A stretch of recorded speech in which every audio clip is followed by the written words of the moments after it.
What's up, guys? How you doing? Can you guys hear me? Yes, sir. Can you guys hear me? Yes, sir. For some reason, I can't. My audio is all fucked up. Fuck.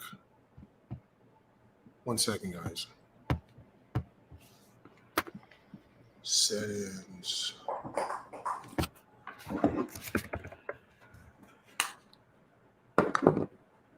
I'm having audio issues here, but let me see if my headphone works. 1 second. No problem.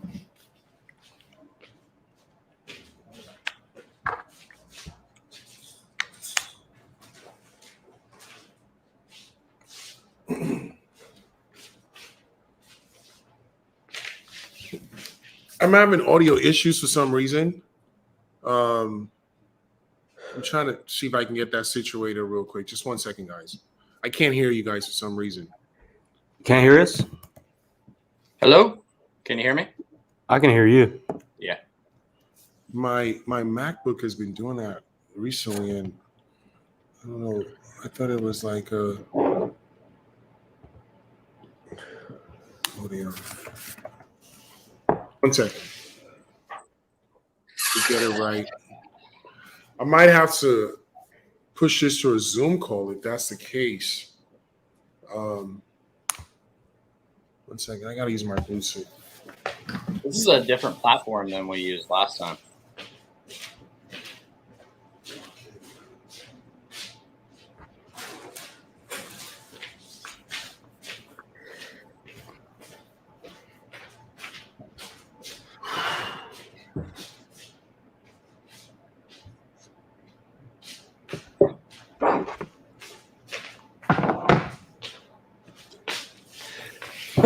Okay, guys, I apologize. I have to reschedule this for another 30 minutes. I want to sort out what's going on with my audio so we can start at 12 o'clock if you don't mind. That's okay. So you guys, please bear with me. 12 o'clock we'll join. We'll get started again. So it's five of us here. That's perfect. So 12 o'clock. Give me 30 minutes. Let me sort out this audio stuff. 12 o'clock. We'll start over again. Okay. Cool. All right. Sounds Thank good. you, guys.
Yo, can you hear me now?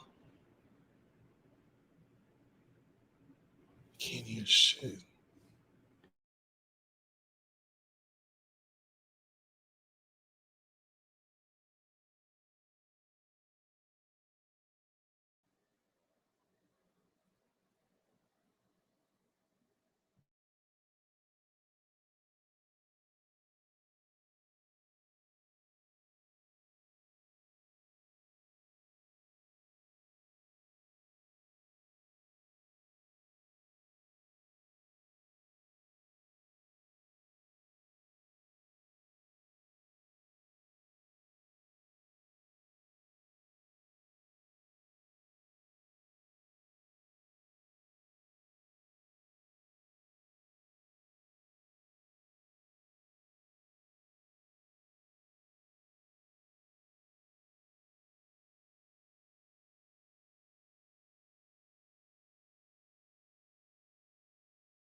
Are you guys able to hear me now? Just testing this thing. Make sure we can hear me.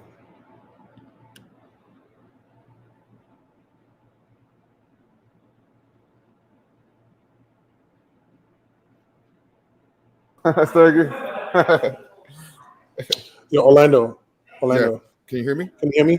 Yeah, can Yeah, you I hear can me? hear you. Yeah, we're good. Okay, good. Yeah, I was having audio issues. Okay. Yeah, we're gonna start in 15 minutes. I told everyone I'll start in 15 minutes. Hey, is my background noise pretty loud or is it cool? It was loud at first, but you're good now. Yeah, I can Okay. hear people back there. All right, Yeah, I'll mute myself.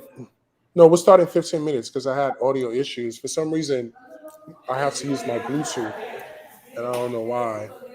Oh, okay. I You literally got just it got a all. brand new You got it MacBook. all figured out ish. Yeah, I think I can communicate as long as I use my Bluetooth. Nice. I try to figure it out. I don't know what's wrong with it, but Let's it hope should it be doesn't fine. die, bro. If it dies, it's gonna be a problem. Yeah, so let me charge the Bluetooth and we'll start in about 15 minutes. All right, cool. Cool. All right, peace. Mhm.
Can y'all hear me? And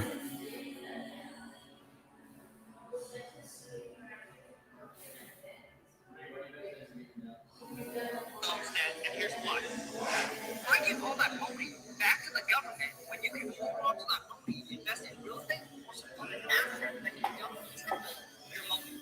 For example, take the 40 to 50 G's that you have and go buy a place like this at a 30% discount. Then after you fix it up, you go to the bank and do what's called cash out refi. So you can pull the 40 to 50 G's that you have invested in the property back out and go do it again. So you basically turn that 40 to 50 G's into a couple hundred K. And you never lost 40 to 50 G's and you never lost appreciation every single day. What's going on, everyone? We can hear you, bro. We're good. Orlando, you can hear me? Yes. I'm gonna put myself on mute. I can't hear you. You can't hear me? Can you hear me?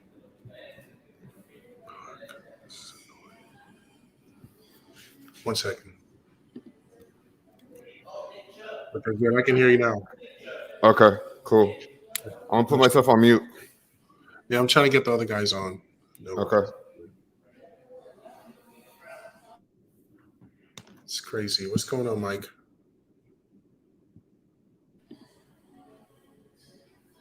Hey, Mike, can you hear us? Can you hear me? Okay, cool.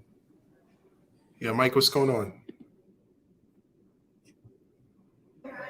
I can't hear Mike. Yeah, I'm unable to hear him as well. He's Can on you hear mute. me? That's Can you why. hear me Yeah, I now? can hear. Yeah, Yeah, I can hear you now. Perfect. Yeah. Perfect. Man, just drove from the gorge up in Washington all the way back to San Diego the last few days. So Oh, It's that's been pretty a- cool. it's been a mission. Yeah, that's pretty cool. Can you see my screen, guys? Yes. Okay, perfect. Yeah, I have to switch my computer because I broke the other one, and I don't know, for some reason the settings are not optimized yet, so I can't. For some reason, I couldn't hear myself, and the only way that I could get on this was with a Bluetooth headset. So we'll get to it. I think your boy's here, right? Yeah, he should yeah. be on. Yeah, there are a few people trying to. Okay, See me? Yeah, I see you right now. Cool. What up, bro? What's going on, Orlando? Okay, well, I mean, let's start out with an intro. Obviously, sorry for the delay, guys, but we'll make it very short. The whole idea is just to kind of like make sure everyone's able to benefit from this. When I start these sessions, I like to get a vibe for where everyone is. And then, we make it work based off that. Like, how many people here are already involved with NFCs? Or how many people here don't know what the fuck is going on?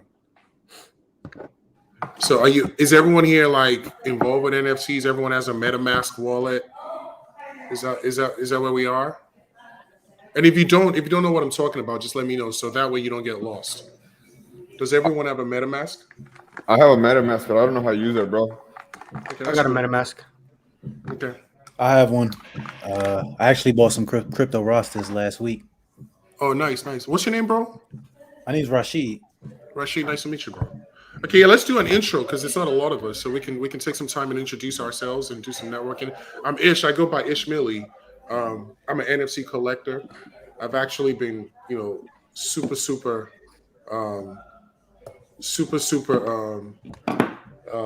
engaged with NFTs since about February of this year. I'm the creative director of. I think somebody needs to put their phone on mute, Orlando. Yeah. Yeah, because there's a background noise there. Yeah, cool. So I've been involved in NFT since February. I'm the creative director for the Floyd Mayweather drop. We've done 2 drops with Floyd. The last one we sold out 11,000 NFTs. I've sold a ton of NFTs, and I think I currently own about over 400 NFTs right now. Definitely someone who believes that NFTs are probably one of the greatest transfers of wealth that we've ever experienced, right? So I think it's one of those things where, you guys obviously see what's going on out there. And, I create this class. This is, I believe, the 4th time we've done this. Some people have done it before, and, I usually extend an invite back to them. So this is a great way for you guys to sort of get your feet wet, be part of a community, and ask questions that, maybe you don't have answers to. And, I'm a straight shooter. I'm not like some type of like super techie guy. I try to make it very digestible. And I believe that everyone who's attended this class has benefited from it. So yeah, that being said, I'll let you guys introduce yourselves. Let's start with Evan, and then we'll go in that order. Even Dow DGZ. I'm sorry. Yeah, that's all right. It's even the odds. That's just a nickname. My name is Mishael. I'm from the UK. Just literally just started getting into NFTs mid this year. And then I took some time off because I had some NFTs that I couldn't liquidate. So I felt, oh, this is maybe just a bubble or whatever. And then I heard the story of Bored Apes and Mutant Apes. I was like, whoa, I should have stuck around. So yeah, a friend referred me to Ishmaeli, and yeah, that's why I'm here to just learn how to take advantage of the market and just to understand like the underlying technology as well. That's it. So have you bought any NFTs so far? Yeah, I bought a few. So I started off on Nifty Gateway, and my experience with that was there's a lot of like hype around their drops. So sometimes when you get involved in their drops, it's a bit difficult to liquidate. And I've sort of crossed over to minting on web pages. I follow a bunch of Twitter handles and just using OpenSea for now. So I really just got active again this past week in NFT. So Nice. at the moment, I think I just jumped on Blute and G Evils as well. Lutz is doing so well right now. That's crazy. Good stuff. Good stuff. So let's go with Michael. Michael, brief intro. Yeah, guys, my name's Michael. This is actually the second class I've taken with Ish. Back for some more information. All of it is super useful. I was kind of new to the NFTs, definitely dealing in some crypto and stuff, but I think I have about 42 now. And I've minted quite a few domain names too. And I think that that's something that's that I didn't even know was possible until I, took the first class with Ish. So a lot of good information here, and just stoked to be back. For sure. Thanks for coming back, and thanks for the kind remarks. Orlando, my homie, what's going on, Don Simos? What's going on, guys? My name's Orlando. I sell CMOS on a regular basis, but I'm here to just learn, man. I know the first time I got into this class, I kept getting pushed out, so now I'm like all in, bro. So I'm ready to learn, honestly. You got your pen and your notepad. Hey, yes, sir. Yeah, what up, Tony? Tony, you're on mute. What's going on, big dog? What's going on? So yeah, man, I'm excited, man. The space right here is just crazy, like I'm just ready to build generational wealth. I'm just trying to take care of my family with this space right here. I got about probably 115 NFTs that I didn't minute already. And so, I'm just I'm ready, man. I'm just ready to, to pick up some more info and ready to do this. What's up? Hey, John, Hustle and Motivate. What's going on? Introduce yourself. You're on mute, brother. Yeah, I was just trying to cut the background noise out. My name is Jonathan. I got recommended here by Orlando. Good friend. Worked with him a while back. Been an entrepreneur my whole life, so this is kind of seems like the best payout in the future right now. Seems like the best investment I can make with my time and my resources. And I own just 14 NFTs, not much, but I think I got some bangers. So right now I'm just kind of trying to learn, grab more knowledge from you, and then take this to the next level. So start minting some NFTs. Yeah, that's what's up. And then we have 19. Raheem, right? Rashid. This was right. Rashid, right? Yeah, Rashid. Yeah. Yeah. What's up? Yeah. You want to introduce yourself real quick? Yeah, absolutely. So, peace, everybody. My name is Rashid. I also go by 90 Reasons on all social media. Been in the crypto space quite a while now, but I have never actually gotten into the NFT space. I mean, I knew it existed, but I didn't really see all the possibilities with it. And I actually got put onto Ish by Nadi. So yeah, I'm just here to just soak up some game and just try to maximize my footprint in the space. So Yeah, that's perfect. I think we have a good group here. You guys are all into crypto. You guys, are not like a bunch of 80-year-old guys that don't know what the hell is going on. You guys are just trying to sharpen your knowledge base and make some money. And I think that this will definitely help. So, we'll start with the basics, what NFTs are. Non-fungible tokens clearly just means, a smart contract on the blockchain that's non-fungible. You have an asset primarily right now with digital art that people can buy, they can resell, and it's utilizing blockchain technology. Don't get too caught up with the terms. It doesn't, I use a Bluetooth set headphone every day, and I don't care how it works. I just know that it works. You know what I mean? So that's my advice for you guys. This is not going to be one of those sessions where we get into the technicalities of things. You have Google for that. I'm an NFT collector and investor. I've made a lot of money off NFTs. This week alone, I sold over $150,000 worth of NFTs, and I can prove it. We did a NFT drop with Trey Songz last week that did $1.4 million, and it wasn't even accessible to people in the US. So this stuff does work. It's limitless. It's life-changing shit, and I feel like everyone here is on the right path and invested in themselves with their time or their money and both. And I'm trying to make sure that you guys definitely get good value out of this. So if any of this goes over your head or you feel like it doesn't make sense, just pause. Just tell me to pause and make it make sense, because your time is very valuable to me. So I'm assuming everyone here has a MetaMask wallet. Is that correct? If you don't have a MetaMask wallet, please let me know. Unmute yourself and just say I don't have one, so we can get you set up. That way we can get straight to the money. I have one. I opened it last time, but I haven't bought anything with it or anything like that. Yeah, that's fine. Do you have the secret? You have the phase? You know how to get access to it? Okay, perfect. Yeah, you're good. As long as you can access it, that's all that matters. And if you can't, you have to set up a new one. So everyone has a MetaMask. That's good. That means that we have a very advanced class. We're not going to start from the scratch. Let me look at the agenda. Okay, so NFTs are everywhere. But right now, where there's money in NFTs is certainly digital art. Back in February and March, what happened was the NBA came out with Top Shot, and they did about $250 million in revenue. People were buying digital highlights of dunks. A LeBron James highlight went for about $280,000 at the time, and this thing kind of like went mainstream. That's when people started talking about NFTs, and when every time people bought those digital collectibles, those digital moments, they were sold as individual moments or they were sold as packs. And in those packs, there were random highlights that had different value, different rarities, right? Some of them, were worth more money than others. And people started selling them in the secondary market. And it created a thing where a lot of people made a shitload of money. And then it sort of started dying down. It went into one-on-ones. Beeple came out and sold $69 million. How many people can afford $69 million? Very few of us, right? So, that came and people started hearing about NFTs going for 5 million. Blau did an NFT drop. It did 3 million. Don Diablo did one. He did 1.1 million. It was like almost every day there was a highlight of an NFT drop that was doing very well.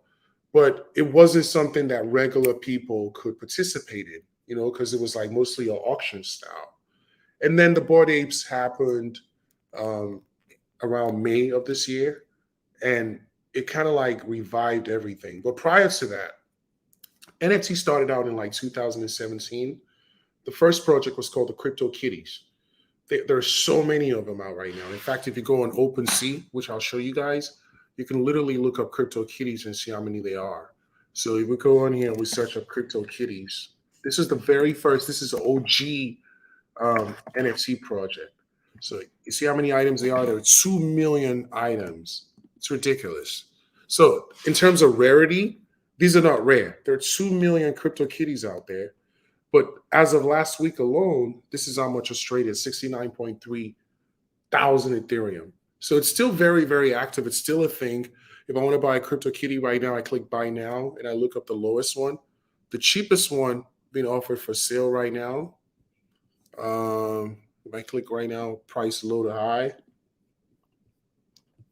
Let's see. Are they being serious right now?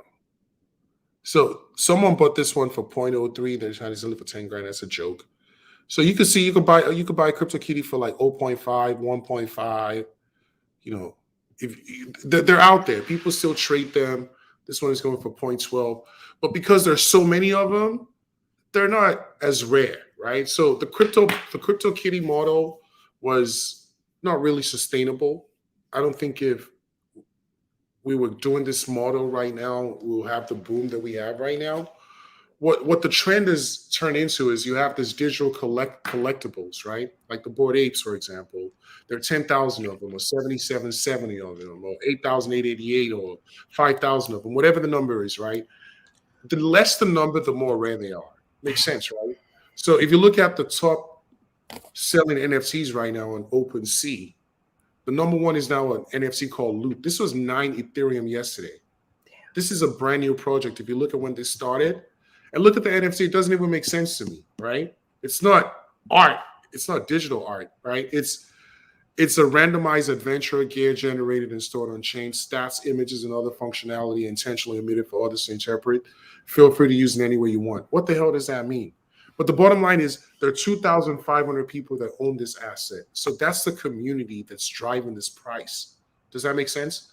And obviously you guys understand what a floor price is, what the volume traded is, and how many assets are available. So if you're looking at an NFC collection, if you're trying to assess what to put your money into, this is the number one tool, right? And just to draw back a little bit, if you want to get familiar with NFT terminology, I can refer you guys to a bunch of resources, but you can look up nfts.tips, nfts.tips. That's a great resource if you want to dive into like terminology, because that's how certain people learn.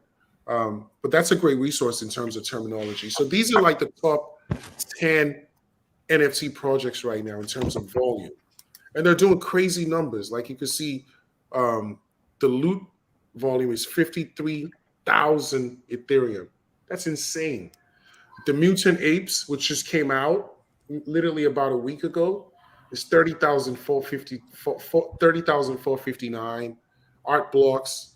This used to be about 0.48 about a month ago. CryptoPunks. We'll talk about CryptoPunks for a second in detail. So after CryptoKitties came, CryptoPunks was the original OG NFT project that fits the format that we're looking at right now. So if you look at the top 10, CryptoKitties is not on here. If you look at the top 20, CryptoKitties is not on here. If you look at the top fucking 50, there's no sign of CryptoKitties is number 34, right? Because of the amount of rarities they have, they're not like a top 10 NFT project, but they're still very relevant, right? Because they're vintage, for lack of better words. Like I would love to. The more I'm looking at this, the more I'm considering buying a CryptoKitty as well, because even though there are 2 million of them, you could safely say that more people are going to come into this space, and this is the OG project. But you know what's benefiting from the OG project of the format we're doing right now? It's the CryptoPunks. Let's talk about the CryptoPunks. The CryptoPunks were free in 2017. They were made by a company called Lava Labs. All you have to do is just claim them. And as of today, you have CryptoPunks that have sold for as much as, I believe, $77 million. In fact, let's go take a look at the Lava Labs website and see what's going on with the CryptoPunks. Can you guys see my website, Lava Labs? Can you guys see this? Yeah. Yep. All right, perfect. So they've done different projects. They've done, they're doing something called they've done something called the Me Bits, the CryptoPunks, the Autoglyphs. So let's look at the CryptoPunks. 10,000 unique characters on the Ethereum blockchain. These are pixelated art. I believe, what was it? What company bought a CryptoPunk? Was it Amex? It was Visa that just bought a CryptoPunk. Visa. Yeah. So this is what they look like. I'm sure most of you guys are familiar with this project. Owning a CryptoPunk is the holy grail of NFT world. Matter of fact, I was going to buy a CryptoPunk. I was so sure I was going to buy one for $240,000, and I woke up. I told myself I'll pick it up on Saturday. It was a Thursday. I was going to pick it up on Saturday. I woke up on Friday. The price shot up to $440,000. That's how fast they appreciate, right? This is the only crypto project that has done over $1 billion in sales. It's insane, right? So let's look at some stats. The cheapest CryptoPunk available right now is $388,000. Not bad for something that was free, right? In 2017, I'm sure everyone knows what they were doing in 2017. We're all adults. The value of sales in the last 24 hours is almost $10 million. The number of sales in the last 12 months, 13,440. The value of sales in the last week was 76.56 million. This is a booming asset class, right? The total value of sales over the lifetime, $1.23 billion. And in the last month, the value of the sales is over $500 million. There are different types of punks. You have the zombies, you have the alien, you have the ape. So depending on how rare they are, the more they earn. So these are some of the largest sales ever. This one sold for $7.57 million for this thing. And it's 1 out of 9 alien punks. Those are the only ones that exist. And we're not going to spend too much time on CryptoPunks since, this is kind of like out of reach for most of us, including myself at this point. But I just want you to understand what's possible in this space, like what some of these projects will be looking like in a couple of months, couple of years, with certainty in the future in terms of valuation, right? So the CryptoPunk, because it's on the blockchain, you can see what the transaction history has been. Let's look at what happened with this CryptoPunk, the one that sold for the most, right? So in 2017, on June, this person claimed it, right? It was free. They claimed it. And then they started receiving offers for 0.42 Ethereum. Ethereum was about $260 at the time. They were receiving offers. Ethereum kept going up and down. So they claimed it on June 23rd. The next day, they got an offer for $128. They didn't sell. They kept getting offers. About a week later, for $568, they didn't sell. Right? Then they got offered $389,000 in July of 2017. They didn't sell. Right? So when people like this hold this type of assets, they know what they have. They understand these are visionaries. These are people that know that, you know what? This thing has the potential to keep going up. There's a reason why somebody's offering me this type of money for it, right? And then so you keep looking at what happened. Back to 2018, they started receiving offers for 11,000, 110,000, right? 204,000 in 2019. And then in 2021 was when everything went crazy. 2020 was kind of like dead, right? Last year, literally. And then January this year, they got an offer for 237,000. They got a bid. They got another bid for 755,000 in January 27. Remember, this is the top of the top CryptoPunk, right? People can tell that because you have a metadata that gives, it's all on the blockchain. So that means it's transparent. People can tell what's the rank in the collection, how rare is it, how many of them have the same properties and that type of thing. So obviously people were making these offers because they wanted to own the top ranked CryptoPunk. So this is not the typical transaction history for every CryptoPunk, just to be clear, right? This is the top of the top. This is what happened. This is the history of how they sold it for 7.57 million. So when you look at this right here, they started receiving really serious offers in February for 2.4 million. Now we're in the 7 figures. 2.57, 3.23. In February 2021, on the 26th, 6.49 was offered. And they accepted and sold it. And then they sold it for 7.57. And even after that, people have been offering money for it. Some of the offers are a joke, and that's where we are. So think about that. This guy, somebody got this for free, sold it to somebody else. Literally, it's been sold. It's been sold only twice, right?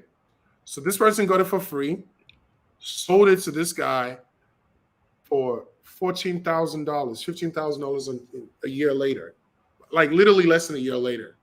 He's like, yeah, man, I came up, I sold for 15,000, and this guy held it from 2018. He held it till March of this year and sold it for 7.57.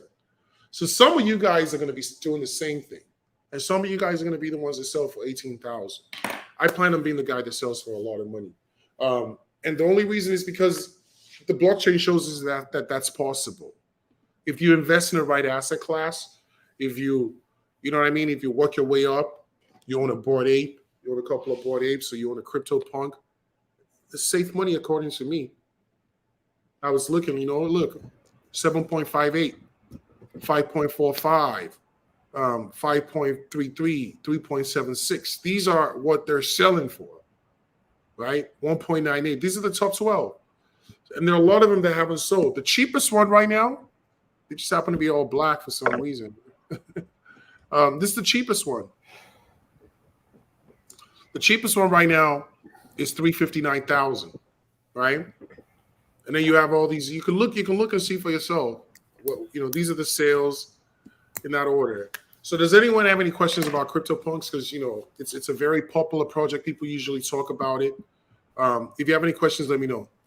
Hey Ish, I was gonna ask, what makes a certain one be 7 million and then the other one be a lot less? And also, let's say if like the CryptoPunks, this is the very, very first one that came out worth a lot more, or the last one?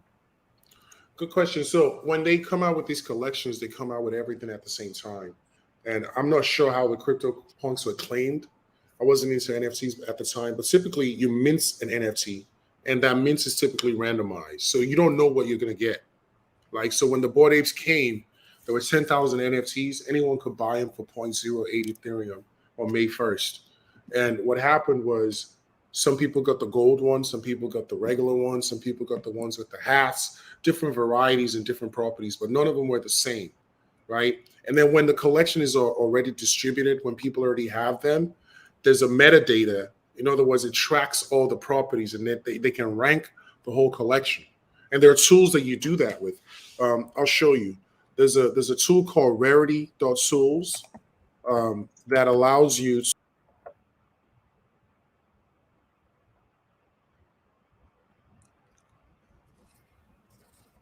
Yeah, I think he exited accidentally.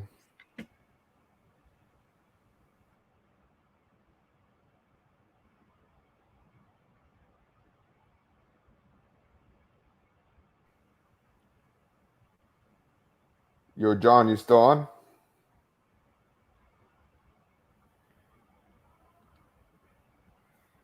I said, yeah, I'm still on. I just had to grab some water real quick. For sure, bro. It stopped or what? I think he disconnected when he was trying to show us something, and he probably logged out accidentally. Got you.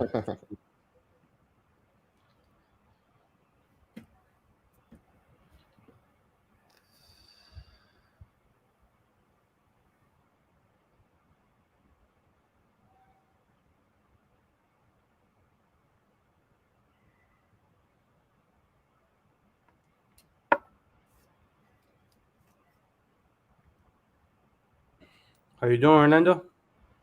Good, bro. Good. We're out here in Palm Springs right now. Oh, With the nice. family. Yeah. Everyone's downstairs, and I'm over here trying to. That's how it is, bro. I've been ignoring my girl all week long, just trying to learn. Dude, my wife is like, "Really? You're gonna go?" You're in the future, though. Securing the future. Yes, sir. He's So- back on.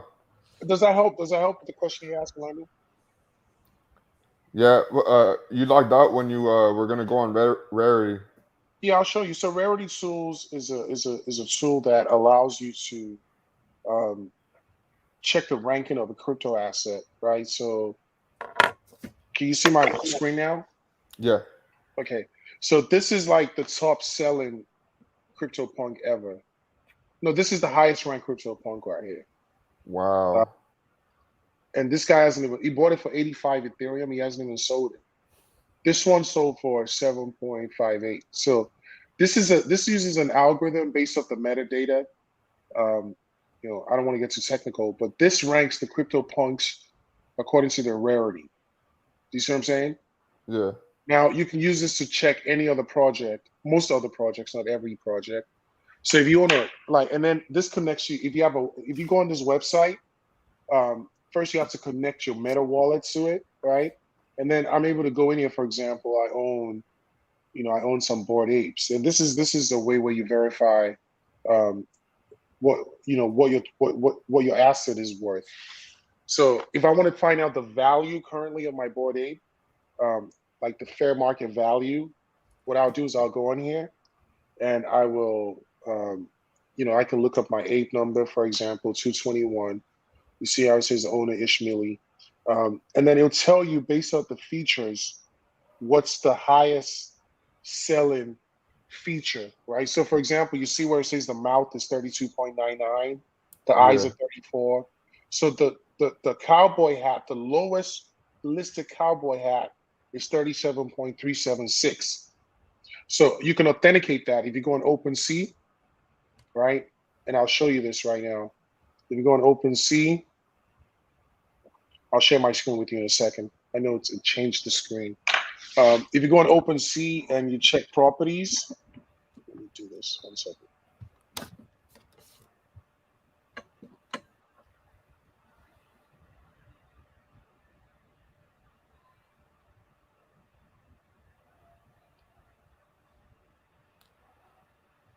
How much did you buy this one for, Ish? I'll show you. Can you see the screen? Yeah. Okay, so I have 2 apes. I bought this one for 3.1 Ethereum. So if you look at OpenSea and you click on properties, so if you were to come on this page, there's a tab right here that tells you the properties. And based off that data that Rarity Tools told me, the highest value property right now is a cowboy hat. And we can authenticate that information. Look, cowboy hat. Right now, these are all the cowboy hats for sale. So the cheapest one is 37.375. You see what I'm saying? God, bro. Shit. And then the other ones are 41, 43. Then I look for one that has a similar trait as mine. Like I'm the only one that probably has a cowboy eye with the crazy eyes, right? So you see something like this one has a crazy eye. They're going for 69 Ethereum.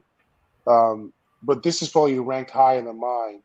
So I would price my ape at, I would say that my ape is about, if this one they're asking 60, I can say mine is over 60.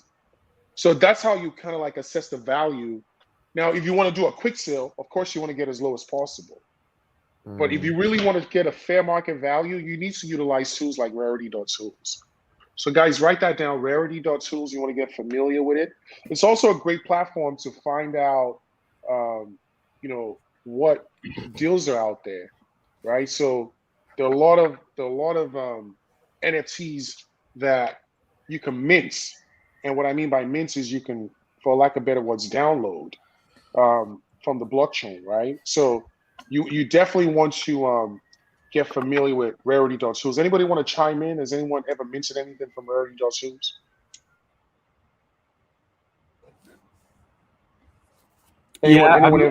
I've minted a couple. What projects? The Colony. How many did you mint? How was the process? Basically, I've just connected on Discord. They put out the link through the website. You had to mint through a different website. It wasn't the original website. So a couple hours before the minting happened, they just released it on the announcements, and I was just on standby with my wallet connected. They released 25,000 collectibles, and then it was 5,000 of different species, and they did like one day the first species, first 5,000. The next day it was the next species, the apes. Then it was the ducks. Then it was the dogs. So I got in the third phase, and then I just said, hey, I don't want to be too late, so I just started picking them up. Did you make any profit from that project? I'm right now. I just had a Bitcoin. I was just trying to diversify. I wasn't really trying to make profits like off the top. I have other businesses I do where I'm not really. I don't need to try to. I'm in it for long term. In other words, I wish I would have gotten Bored Ape. I would be holding it right now. I wouldn't even let go of it. No, for sure. But see, here's the thing. I've made a lot of mistakes just minting anything. I even just did it yesterday. And, so I think one of the things that I'll advise is we have to be very disciplined on what we mint, right? Because the truth is, a mint is a gamble.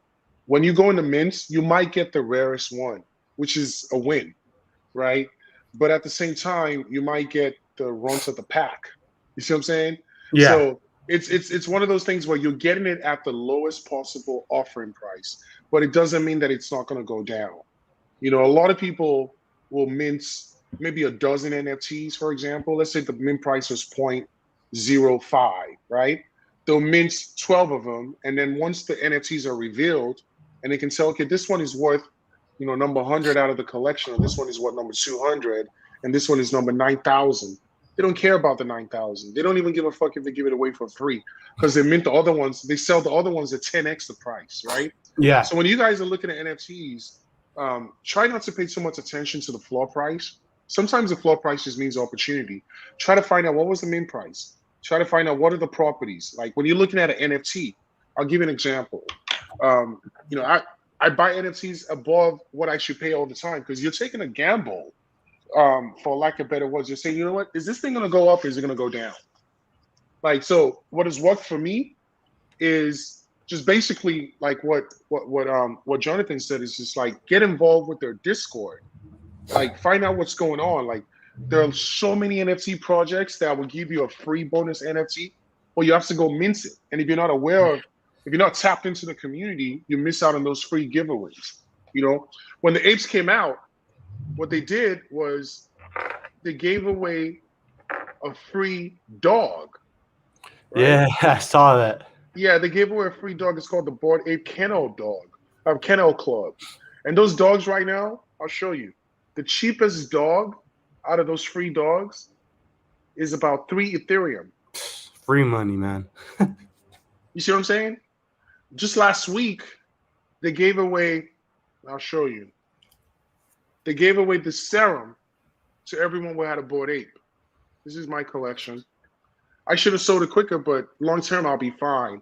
This serum last week, people were offering me 21 Ethereum for this one. It's called the Mutant M2 Mutant. I got this for free. You see where it says you own one? Can you see my screen? No. Okay, let me show you guys. Sorry.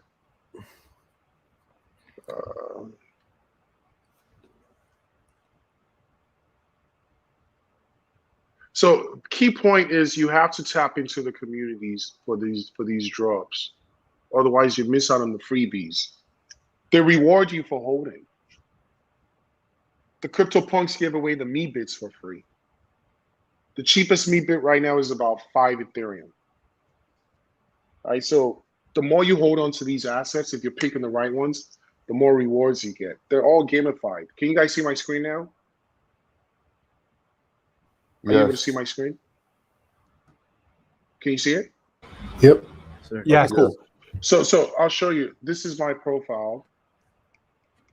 I have over 407, about 418 NFTs.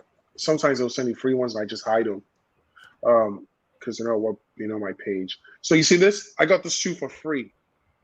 This is the M1 serum, and if you add this M1 serum on an existing ape, it gives you a brand new ape.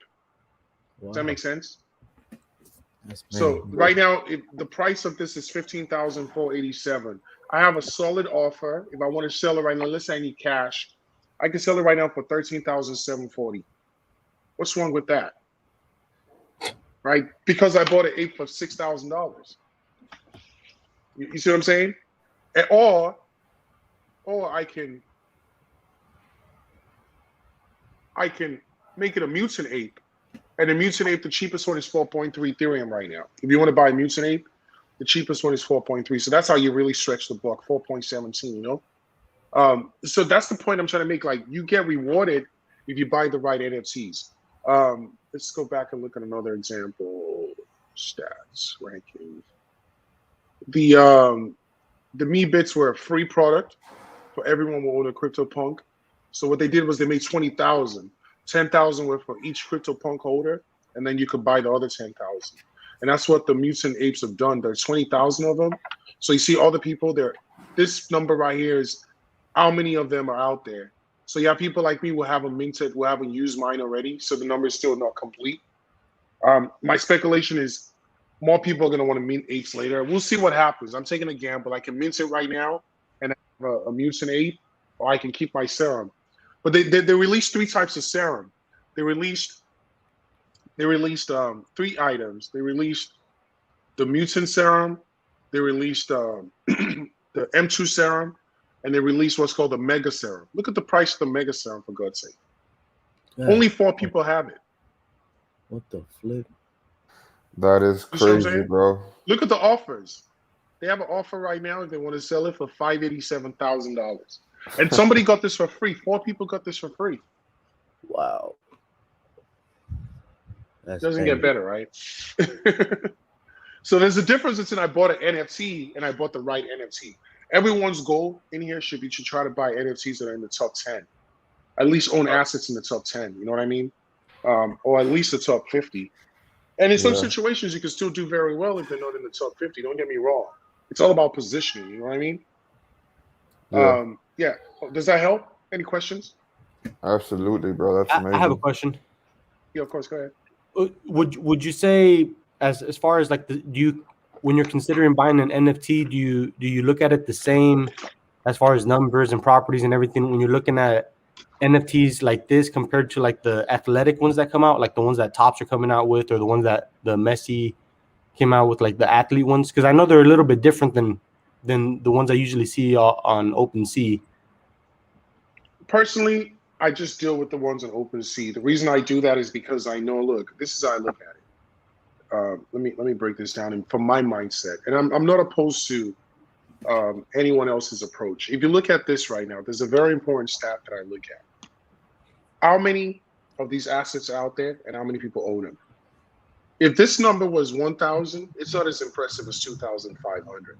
Does that make sense? There's dilution. What number? The owners. Gotcha. Okay. So if this number was 7.8 million, it's not the same. It's not the same. You know what I mean? How rare is the NFT and how many people own it? Right. So look at this. The apes, they're going to be 20,000 of them. But you already have 8,200 people that own 15,000. That's a real community, right? That's why there's a lot of volume in trading. Does that make sense? If you look at the art blocks, 26,000 in volume because 7,000 people own these assets, even though there are 38,000 of them. There's a huge community that supports the project. CryptoPunks, 3,100 people own 10,000 of them. Look at the Bored Apes, 5,400 people own 10,000 of them. If you look at all the top ones, there are a lot of people that own them. This Atom Bomb Squad, looking very good, 7,300 people, right? So those are the type of statistics that matter. Like look at the Doge Pound, 4,000 people, 10,000. And they just got the puppies too, right? Yeah, they just gave away the puppies. 3 puppies, man. I was so mad I couldn't get one. I didn't have a dog. Yeah, you have to have a Doge Pounds to get the puppy. I think I have 5 Doge Pounds. I got 5 puppies. Nice. Yeah, and then you have Cool Cats. Cool Cats is very interesting. When Cool Cats came out, you could mint them for 0.06. They weren't selling. They reduced the price to 0.02. They got Mike Tyson involved. Mike Tyson changed his avatar to a cool cat. They shut the fuck up. Now the cheapest cool cat is 4 Ethereum. That means if you minted a cool cat, your money has gone up 200 times. Wow. At the minimum. If you have a rare one, even more. So imagine if you spent 1 Ethereum on cool cats when it came out and just said, let me wait and see what happens. You're going to be well off, you know? You'd be sitting on 200 Ethereum. And there's a huge community, 4,400 people to support that. You see what I'm saying? The Mike Tyson drop is doing very well. Look at the floor price, 11.17. So yeah, one of the best use cases of NFTs that I've seen is Gary V with his V Friends. If you look at V Friends, Gary V, he's not making dope art. This is the fucking art. I saw that. Look at the prices. Look at the prices of this thing. Wow. 64,000 for this. Now, right? Why is that? That confused me a lot. We can break it down. You see this? So it leads to what we want to talk about next, which is called utility. So with the Bored Apes, what's the utility? Why are people paying so much for this? Well, first of all, you own the commercial rights to the ape. You can turn it into a logo, a t-shirt, mugs, whatever you want to do is yours. You can make it a movie, whatever. It's yours. You own it, and you have proof of it on the blockchain. What Gary Vee did is very interesting. Let's study V friends. What he did was he came out with 10,225 NFTs in different categories. I mean, it's different pricing tiers, and they give you different access to them. So he decided that he's going to create something called VCon, which is a conference that hasn't been done yet, right? It's going to be available in 2022, 23, and 24. So every single one of these 10,000 NFTs gives you access to VCon, right? Now, is that what 64,000? I don't know. But the market supports that, right? The cheapest Gary V NFT right now is 16.39 Ethereum. That means if you want to buy one right now and you want to buy the cheapest one, this is what it is. $64,000. And you see how many people own it? 4,700 people. Insane, right? So check this out. What does this give you? Remember, it's a non-fungible token, so it's a smart contract. It tells you, well, this is how rare it is, right? First of all, there are 20 of them out there. This is 1 out of 20. And then it tells you, this gives you access to, the details. The details are on the smart contract. But if you go on VFriends, the website, they actually detail what these NFTs include, Some of them include access to a dinner with him, clearly the artwork that he made himself. But you're also part of the VFriends community, which is pretty big. And now it's going to a point where if you show up with a VFriend, people respect you because you're holding a $65,000 minimum asset, where there are 10,000 of them out there. Isn't that beautiful? I was talking to some guys in the UK Amazing, today. I was man. like, do you guys know Amazing. who Gary Vee is? Yeah, I was talking to the soccer players earlier today. I was like, do you guys know who Gary Vee is? They're like, we don't know who that is. Yeah, it's pretty impressive.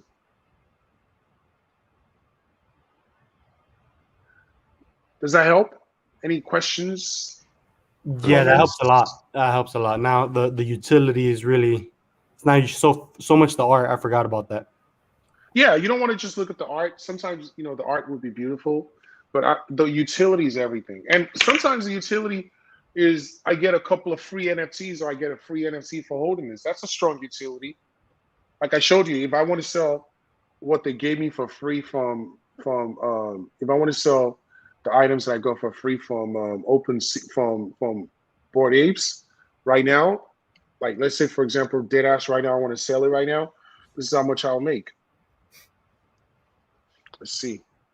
And this is not to brag. I'm just, this is for training purposes, If I wanted to sell this right now, and this is an offer below the market price, I can get 34,252 for this one. And I can get, it says offers right here, right? Sell, and then this is the offers. I can get another 13,740. How much is that again? That's a lot of money. It's enough to start a business, enough to put down as a down payment for a house or whatever. That's a utility. It's a real life utility. And then I get the flex. I own the 8, It's a flex at this point, So that's, hopefully that helps. Does anyone have any questions about utility? And this is how you find out the utility. So when there's an NFT drop coming out, for example, I have an NFT drop we're doing next week with a guy named Dan Fleischman. It's called Supreme Pizzas, right? Can you guys see my screen? Yeah. Yes. I know. I've been seeing that all over Instagram, actually. Yeah. So we haven't even started really marketing it, but these are the pizzas, right? And there are going to be 8,888 of them. We're going to sell them for 0.0888 Ethereum. But what's the utility? You have to go to the website. This is your money at the end of the day. You want to know, you want to have as much information as possible so you can make an informed decision. You go on the Discord, you go on the website and look for what's called a roadmap, right? The roadmap is what they're outlining they're going to do. It's a project, right? So if the developers behind the project are not telling you what the roadmap is, there's no utility. You're just buying a piece of digital art. So you have to know what you're buying, right? and know what benefits come with the assets that you have. Because if you don't know what those benefits are, you might miss out on free money. Imagine me not knowing that, the Bored Apes are coming out with the serum, and I just accepted an offer for my ape a day before that, right? I would miss out on the serum and over $50,000 guaranteed money right now, right? So you have to figure out a way to stay informed on whatever projects you're putting your money into. This is the roadmap for the pizzas. We have it outlined. We're gonna do a merch line. You're gonna have a limited edition comic book. And then each NFC is gonna. So Dan Fleischman had this party last week. Can you guys hear me? Yes, sir. We can. Yeah. So you had this party last week, and go check it out yourself. And it gives you access to the performance from Steve Aoki and Lil Wayne. Like stuff like that's the utility. You get access to merch. You can unlock merch at a certain point. You have an FAQ. So every NFC drop that's transparent, that has strong utility, will tell you what your NFT gets you. Make sense? Yeah, for sure. Let's go forward. Let's see what else we got to talk about. So yeah, so let's talk about marketplaces, for example. I've been talking a lot about OpenSea, because OpenSea last month alone did $3 billion in revenue with the B. Last year they did $1 billion. So last month alone they did more than they did last year. Okay, so keep that in perspective. This market is exploding. You guys are in the right place at the right time. We all are. Right now, if you're buying the right NFTs, you can get a 10x, 20x, 50x ROI. It's been done. Now, I don't give financial advice because I'm not legally allowed to. But one thing I'll tell you guys is, the way I buy NFTs, I research the project. I make sure there's a strong community that believes in the project. I make sure that, I like the art, because if you don't like the art, other people will like it. Like if I liked everything, I would buy everything. It's literally impossible to catch all the wins, and it's literally impossible to not take an L sometimes. But I'll tell you this, you never take an L until you sell. So don't overpay for anything, and don't sell anything out of fear or, oh, it's dropping in price. Sometimes things price correct. Sometimes things drop in price because something is going on. Last week, the Doge Pound was 2.5 Ethereum. Well, they got a free dog now. Like, I happen to do my research. I know why it dropped in price. I didn't panic. And now I'm going to watch it go back up with another bonus NFT, right? The Bored Apes have dropped significantly in price. Let's look at it. This is the Bored Apes, right? The cheapest Bored Ape right now is 29.5 Ethereum. I promise you this was 40 Ethereum 3 days ago. Why is that? Ethereum is at $4,000. And some people just look at this number, the dollar number. Does that make sense? When Ethereum is $4,000, not as many people are going to go spend money on a Bored Ape. So you have to reduce the price in Ethereum if you're desperate, right? Look at this. This same ape has an offer right now for $100,000, right? So look at this ape. This ape was sold for 38 Ethereum 9 days ago. So why the fuck is this person selling it for 29? Can we investigate? How much did they really pay? If we click on here, I'll tell you the exact amount. 1 second. 9 days ago, Ethereum was 3,246. Are you following me? Let's do the math. So sometimes things look funny, but you got to look beneath the surface. So 9 days ago, Ethereum was 3,246.78. They paid 38.5. That's $125,000. That's how much they paid for it, right? Now they're asking they want to sell it for 115. Well, this person is an idiot. Somebody's going to take advantage of that. I'm pretty sure this stuff is already being sold. You see what I'm saying? So if it's not being sold, someone will buy it. So as Ethereum goes up, people will reduce the price of their apes. Look, the cheapest one is now 29. Now, I'm a long-term holder. I know the markets go up and down. The average person, oh, those apes are coming down. No, they're not. They're exchanging. We're getting rid of the weak hands is what's happening. Look how fast it's going to rise. 30, 32.3, 35. These apes, I promise you, by the end of the day will be gone. In the next hour, this is going to be picked up. You know why? There's a lot of volume. 14.7 thousand Ethereum in the last week alone. That's ridiculous. Do you see what I'm saying? So put that in perspective when you're looking at these assets. Like, okay, why are people selling for so low? Well, Ethereum is spiking, and some people just want to cash out. Some people want to take a loss because maybe they need the money for other things or whatever, right? So hopefully that helps to add some perspective into what's going on. But this floor price doesn't reflect the reality all the time, because when you really look at it, there's only one at that price. So that's not the price of Bored Apes. That's the price of this ape. That's the price of this ape. You know what I mean? That's the price. I would say these are going to be gone. Then you're looking at these being gone in that order. So it goes up and down. People want to cash out. People are willing to take a loss. Sometimes that's another person's advantage. I promise you, whoever buys this at 29 is not going to take a loss. They're going to sell it for more. So yeah, that's that on that. Let's look at some trends. Right now, this is a boom and drop. I can't even understand what the hell is going on. This thing came out literally like less than a week ago, like 3 days ago or something. It was 6 ETH yesterday, and now the cheapest one is 13.69. That's how fast people build. I saw that when it was that cheap, and I was like, it looked ridiculous to me, so I just passed. I was like, what is this? Yeah, it was no art. I said someone's just trying to get over on someone. Right. Damn. So you were G-Balls, your money. this is dropped. Yeah, this is dropped. I picked up about 5 of these. I love the art. I saw those. Those are dope. Yeah, this is very dope. And when you're buying them, you want to look at the properties. The properties matter. It reminds me of You Kodak can Black. also buy the floor. What's that? Reminds me of Kodak Black. Black. That's funny. I like that. Like, see, for example, like when you're looking at the properties right here. It's funny about the Kodak Black shit. You see the headwear? When you scroll down, you're gonna see the more rare.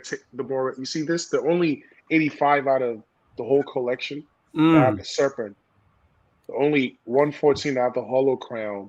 The only 164 that have the gold crown. So those things matter. Damn. So when you look at the serpent, right? The cheapest serpent is 1.39. The second cheapest is 1.45. So because these are rare, this is a very rare one. You see what I'm saying? What was the minting price on these? What was the what? The minting price? I'm not sure. I think it was 0.1. We can verify. I can check for you real quick. I'm not sure, to be honest with you, but the mints are very fast, and the gas was ridiculous because a lot of people are trying to mint from the same contract. So you could look at the gold. Go ahead. So I have a question. Because I've been seeing a lot of the Solano NFTs. Do you think the Ethereum NFTs are still gonna withhold down the future and not gonna? What I'm saying is, I'm afraid everything's gonna go to Solano, right? Because that's what it like, the gas fees and the transactions and stuff. So what are your thoughts on that, if you don't mind me asking? It's a good question. Gas is very ridiculous. A lot of people are sick of it. But because the legacy drops on the Ethereum network, like the CryptoPunks and the Bored Apes, Ethereum is always going to be the gold standard. Now, Solano and Matic, and which is on Polygon, which is also an Ethereum sidechain. And I don't want to get too technical. They're all different blockchains, and they have different perks and different advantages. Like, for example, there's Flow that allows you to pay with a credit card. But Ethereum is a gold standard for the type of NFTs that I talk about, that I invest in. Ethereum is a gold standard. We're talking about, other marketplaces like, what's it called? Eternity, for example. They work on their own blockchain. Yeah, right? That's where I got my first one at, actually. Yeah, but the problem with these is very few people are on these platforms, so it affects your resale price. Does that make sense? What I'm saying? True. You want an NFT where there are 5,000 people that own that type of NFT, so that people know what the values is, the market for it. Yeah. No, I really bought it because of Messi, the NFT Messi. And I'm a big Messi fan, big Barcelona fan. Right. So I just Right. I really got it to hold and be able to hold it when I'm 90 years old. I wasn't trying to resell it. I It hear was you. just cool to have. But So then I let's look saw at like the values were skyrocketing, right? As soon as I purchased one, the value skyrocketed, and that's really what drove my eyes to dive into NFTs. let's look at the Messi one. This is the Messi one, right?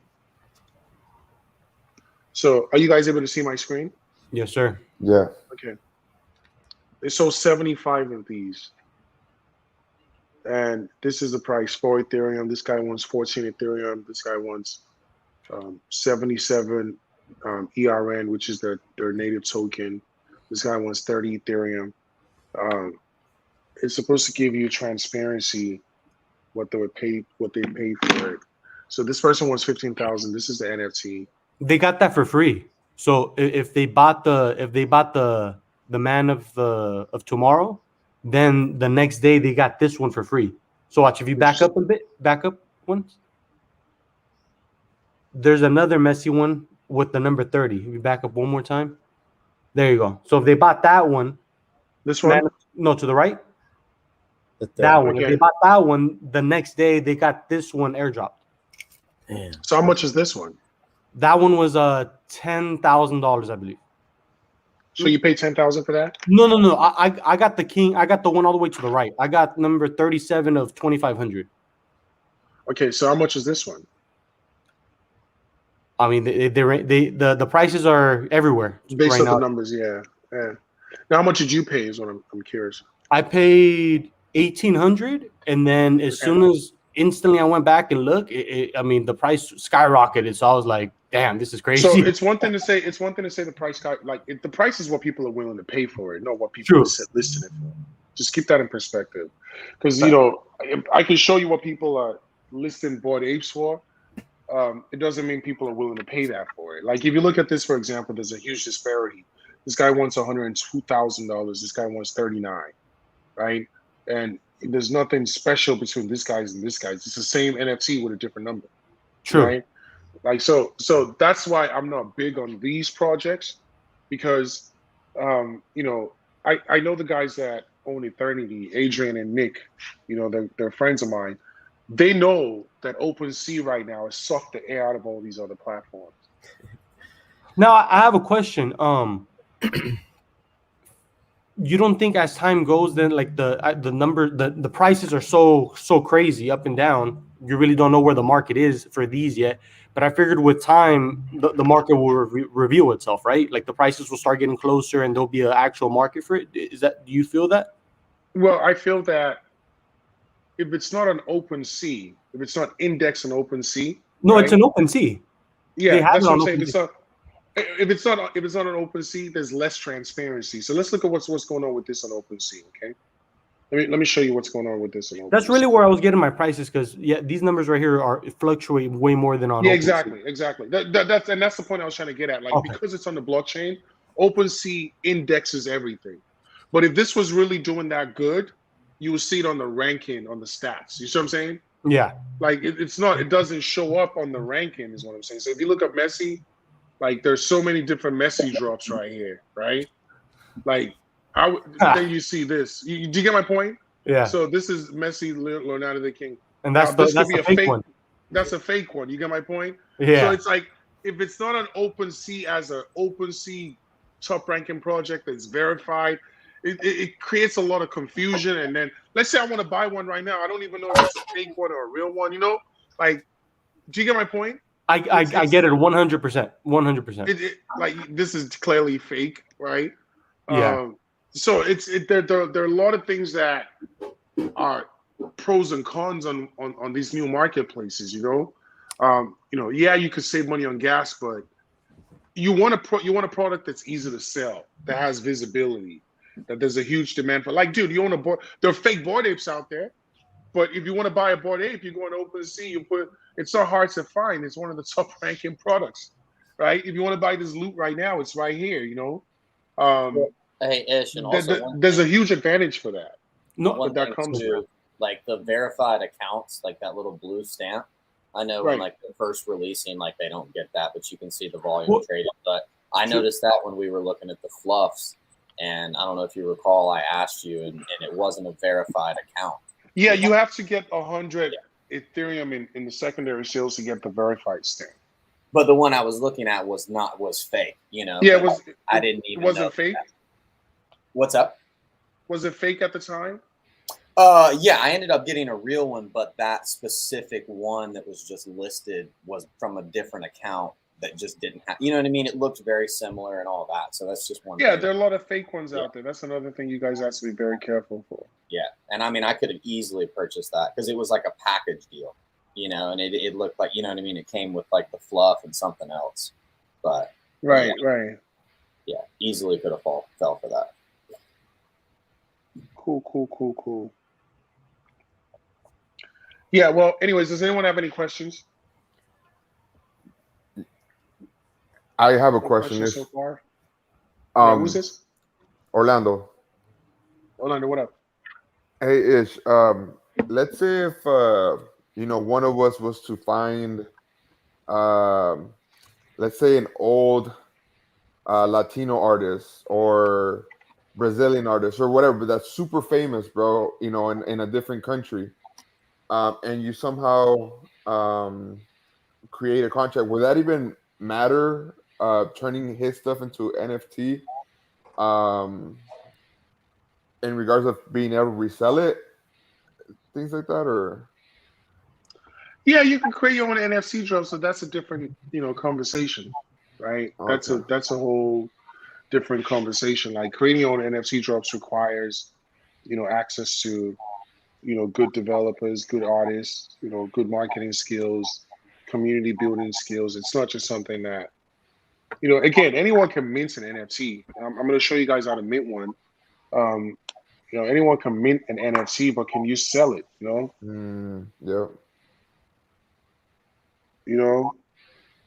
Hold on, just 1 second. And what gets that going? I mean, like if you don't have like credibility or something, and say you have some amazing art or digital Community.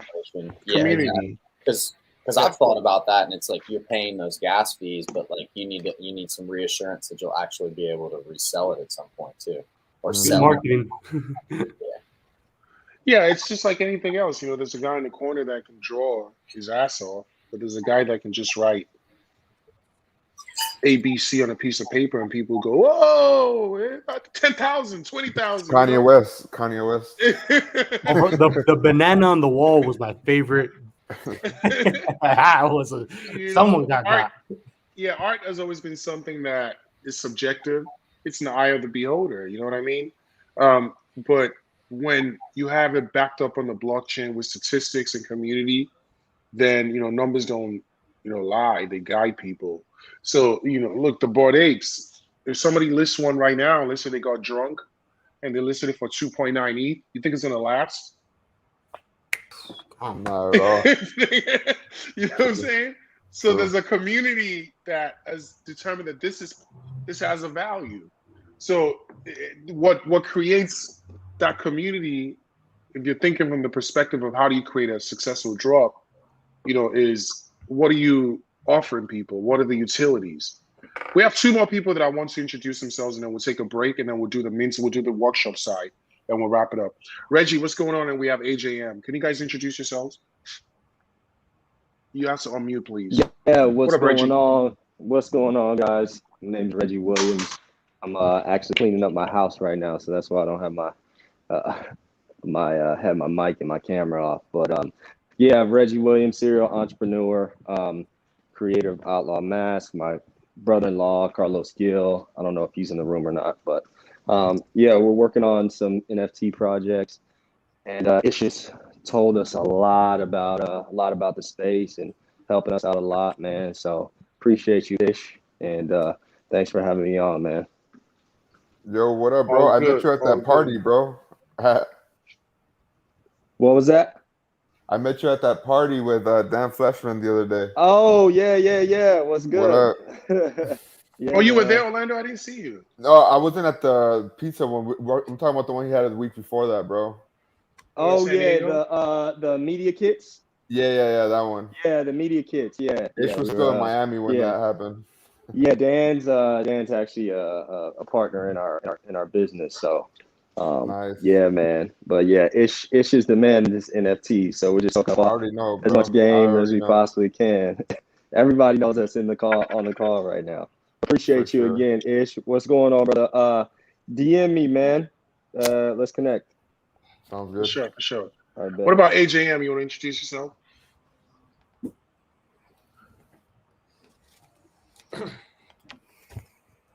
AJM, you got to unmute your phone and introduce yourself because I don't.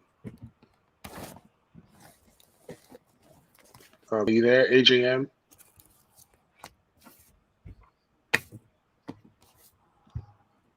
Okay, if I don't know what it is, then I don't feel comfortable speaking. So I got to kick them out. Sorry. Anyways, that being said, yeah, because I don't know who you are. You just pop up and we're giving out all this great information, trying to steal the sauce, man.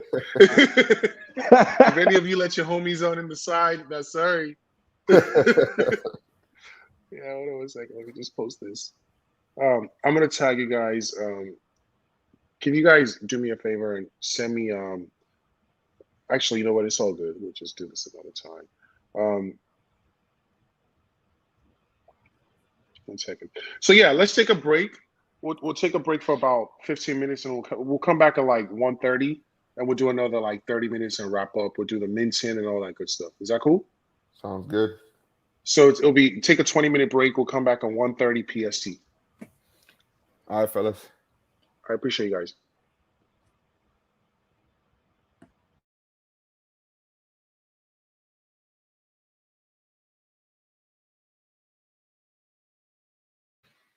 Hey, Ish, I do have a question for you. Okay.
All right, guys, I'm hopping off. I'll be back.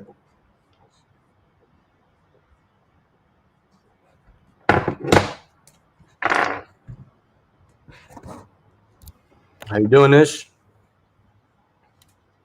Are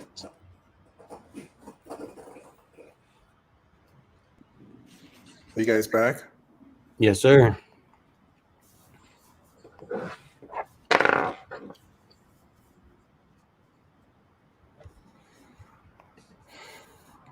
Hey, Ish. Can you guys hear me? Yes. Can you hear me? For some reason, I can't hear you guys. Can you guys hear me? I can hear you. Can you hear us? You can hear me? I can't hear you guys for some reason. Can anyone hear me? But it's all good. Let's figure this out. What's going on? It's always something. I can hear you. It's by my Bluetooth. 1 second, guys.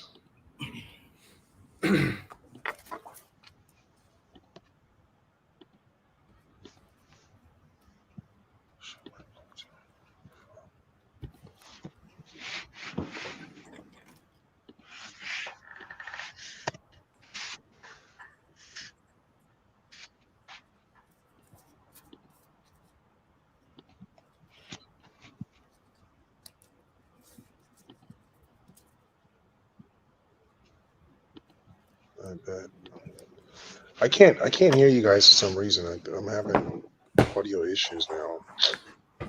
Let me remove myself and come back in, okay? 1 second.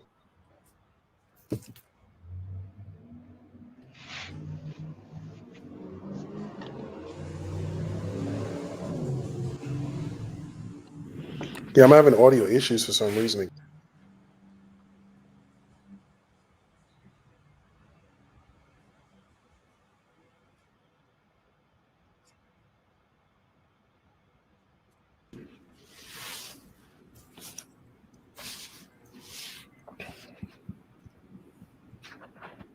Can you hear me? Yes, sir. Damn, man, connect. Better. Yeah, sorry. Yeah, I was having audio issues. My bad. Figure that out. I was like, damn, this is annoying. So let's make sure everyone's back on. Let me share the screen.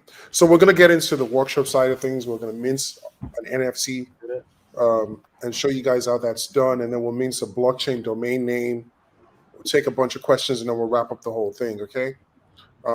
Let's just give it about another minute in case other guys want to join, because this is the best part of it.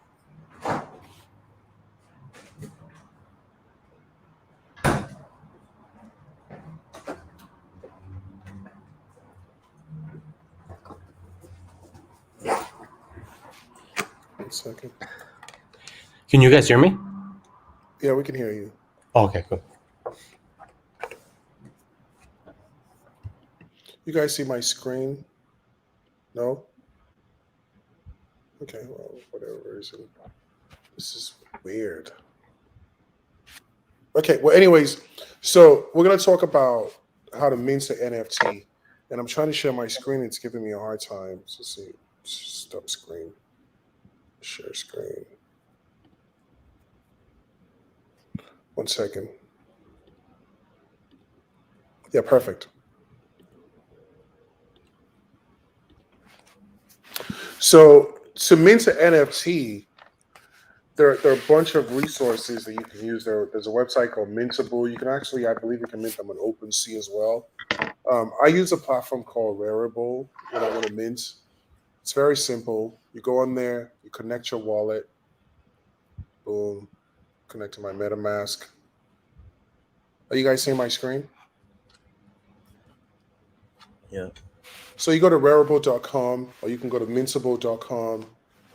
But for the type of NFTs that we're talking about, which is, on the ERC 721, the Ethereum network, Rarible to me seems to be one of the most convenient ways to mint an NFT.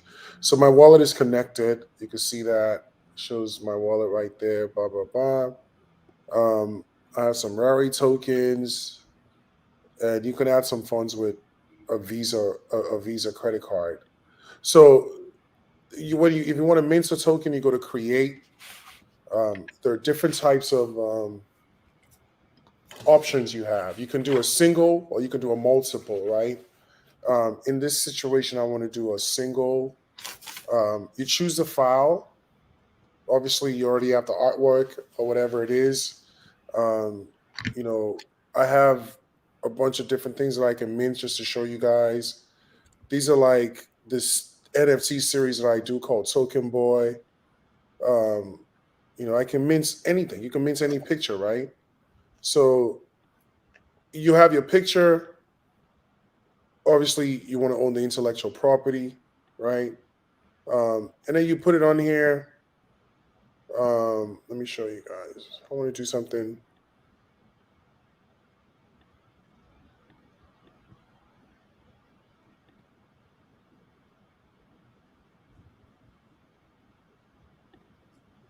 Yeah, I just changed my MacBook, so a lot of my images are not current on this one. Let's see if I can find downloads. 1 second. Are you guys there? Did I lose you guys? Sure. Yes. Yeah, okay, cool. You guys are here. So whatever you're trying to mince, you just take the picture. You put the picture on there. You put the price. It's very self-intuitive. You put the price. You put your service fee, which is how much your royalties are, and then you could create a smart contract. As you can see, I already have the smart contract created for this thing called Token Boy. That costs gas, so you want to do that when gas is really low. You put the title. You put the description. Your royalties, if it's 10%, if it's 1%, if it's 5%, and then the amount that you want. If is it a one-on-one, you put one. If it's the same thing that you're selling 20 times, you put 20 copies. And then you create item, and that will automatically show up on OpenSea. This is an item that I've minted same way, and this information is very easy to find online. How to mince on Rarible, or how to mince on Mintable or OpenSea. So don't feel overwhelmed. Clearly, I don't want to mince anything right now, so I don't want to just waste gas. But if you want to mince something, you have to have the artwork. Make sure you own the intellectual property, because if not, then it gets flagged on some of these marketplaces, and you could get also get in some legal issues if you're taking people's intellectual property without their permission. So make sure whatever you're minting, you own it. You have their permission, or you have the permission to use their likeness or image. Now, there are certain things that you can do, like parody art, fan art, things like that you can get away with. But I'm not going to give legal advice. Just make sure that whatever you're minting, you own the intellectual property, or you have the permission to use it. Um, this is an item that I've minted. If you go on my profile, it shows you created items. So this is a drop that I'm always minting. I just haven't really pushed it. It's called Token Boy. So when you mint them, it's under its own smart contract. You can see how many of them have sold, blah, blah, blah, right? So that being said, if anyone has any interest in minting their own NFT and they have any issues with it, just call me or DM me. DM me or reach out to me, and I'll try to guide you or show you some resources that can help. It's really not difficult. But what I do want to show you guys is how to mince a blockchain domain name. And you're like, what is that? So if you go on OpenSea and you put in Ethereum name service, right? You look up Ethereum name service.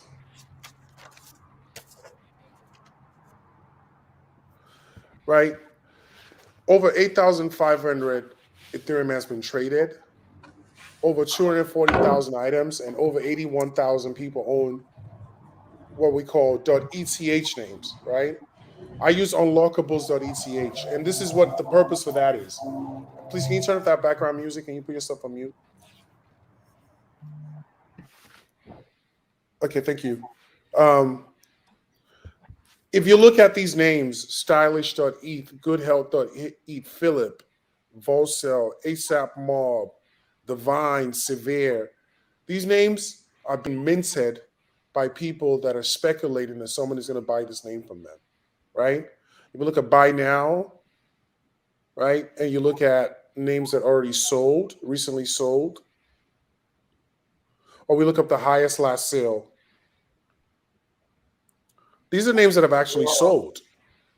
wallet.eth, games.eth, art.eth sold for 2,500 Ethereum, right? That's what they're listing it for. This person bought it for 30. This person bought this for 35. So the same way people are buying art, people are buying domain names. And what do you use these domain names for? Well, I'll tell you this. Jay-Z uses hov.eth. I use unlockables.eth. Anyone that has Ethereum that wants to send cryptocurrency can use these names because it becomes a redirect for your wallet. Does that make sense? So that's the utility of these names. And they work on what we call Web 3.0 browsers. So you can build a website on wallet.eth. It's not going to show in Safari, but with the right extension, it can show in Chrome, it shows on Brave, and it shows on any blockchain browser. So we're still very, very early in terms of adoption of these names.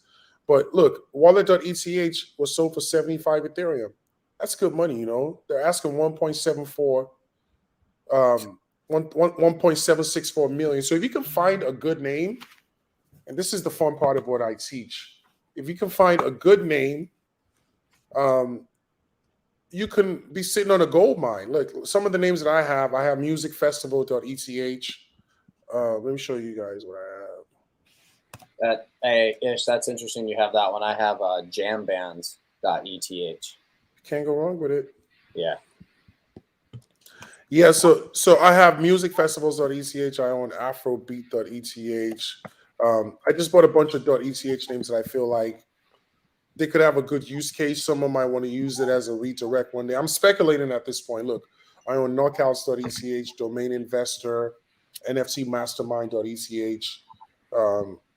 stuff like that. So all these names are on Yorkies, 8221.eth, which is my ape, Afrobeat, Ishmaeli, Transhumans, Unlockables.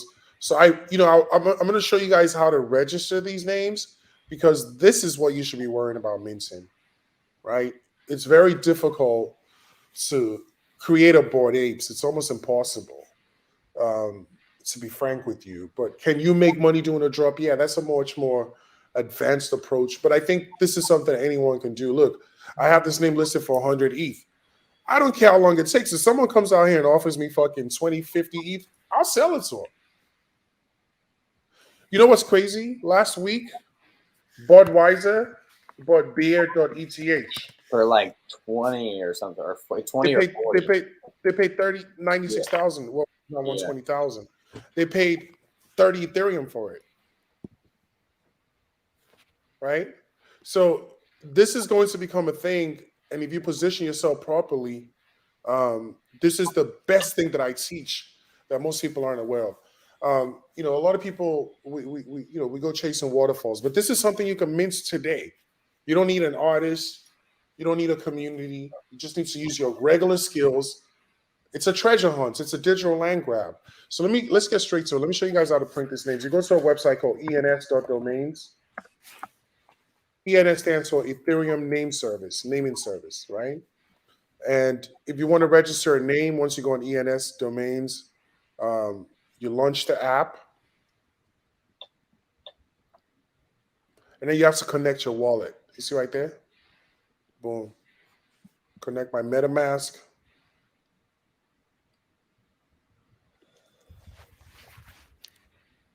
So now you search for the names. If I look for bob.eth, that's probably gone, Sorry, I mistyped something. If I look for, let's say I'm looking for frank.eth, right? That's definitely gone. You see that? Somebody already claimed that, right? It expires on this date, blah, blah, blah, right? So you just play the hunting game. Like you guys want to come up with some names, sneakers.eth, sneakerguard.eth, something like that. See, that's available, right? So sneakerguard.eth, you hit register, right? Look at the price. Wow. Plus the gas. The cost is $176. The gas is more expensive than the fucking name. Can I ask a question, Fish?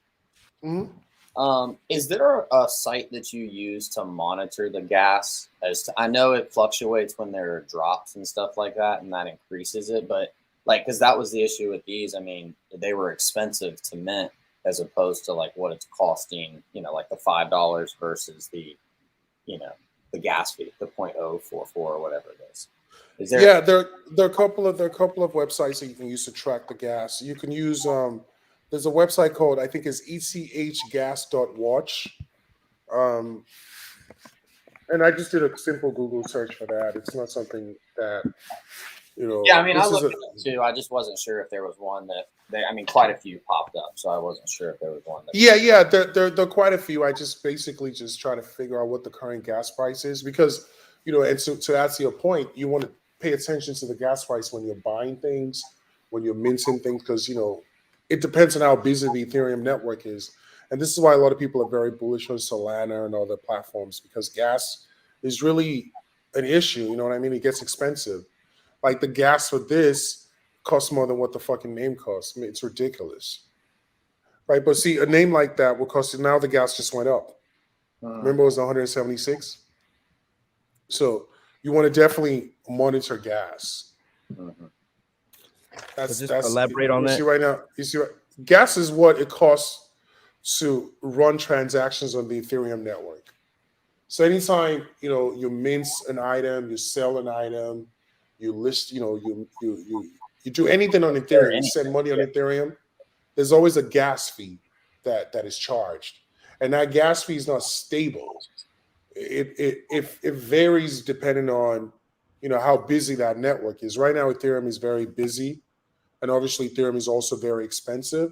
So I'm buying a $5 name, but it's costing me $201. So whatever name you buy, you want to make sure it's worth at least $201. You know what I mean? So let's look up liquor.eth, right?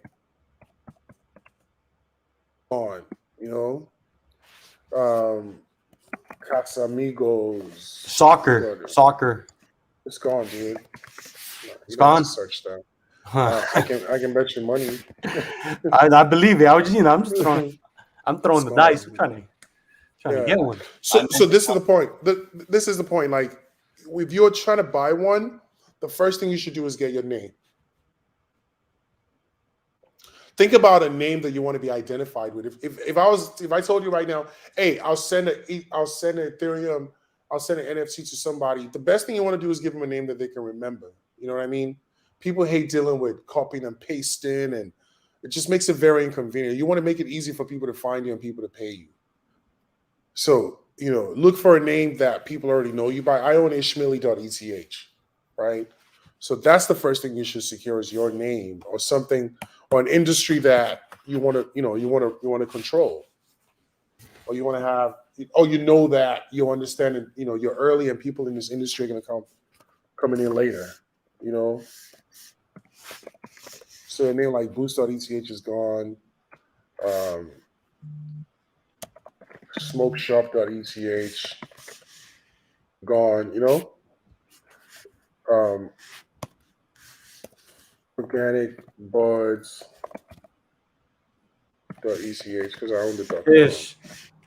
I love you, man. Look how much gas is. Yeah, what up? I just got Hustle Motivate Daily.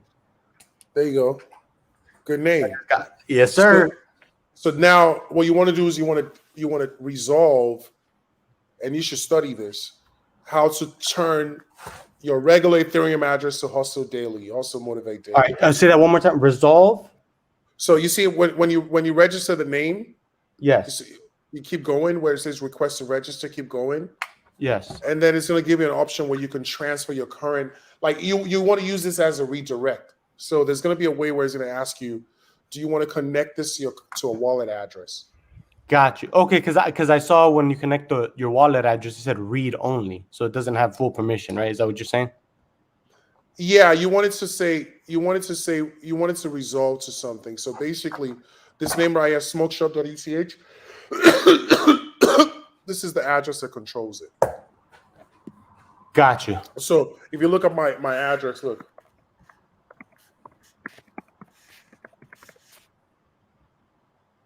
This is my address. You see what I'm saying? This is a controller. But you see the resolver? There's got to be a resolver. The resolver is what makes this, like, you know what I mean? This is what makes this person, when people send me stuff, it comes to me. Gotcha. Okay. I'm gonna look more into that. I'm kind of getting it. Right. So that's the whole idea of it.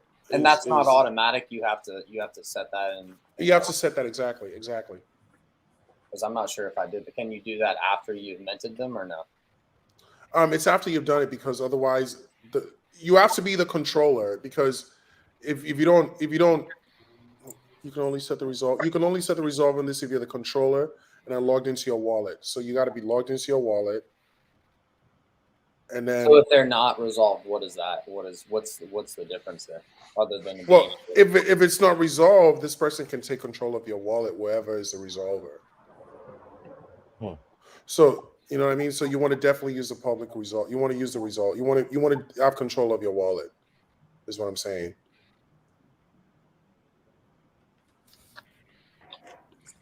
It's awesome. Yep, it's a very, very important. Let's see what else. Let's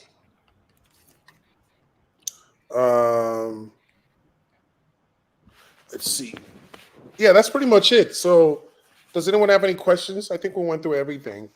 Unless you have any questions specifically, this is the part where you can ask me anything, and I'll try to answer to the best of my ability. Okay, go ahead. No, go ahead, Papa. Go ahead.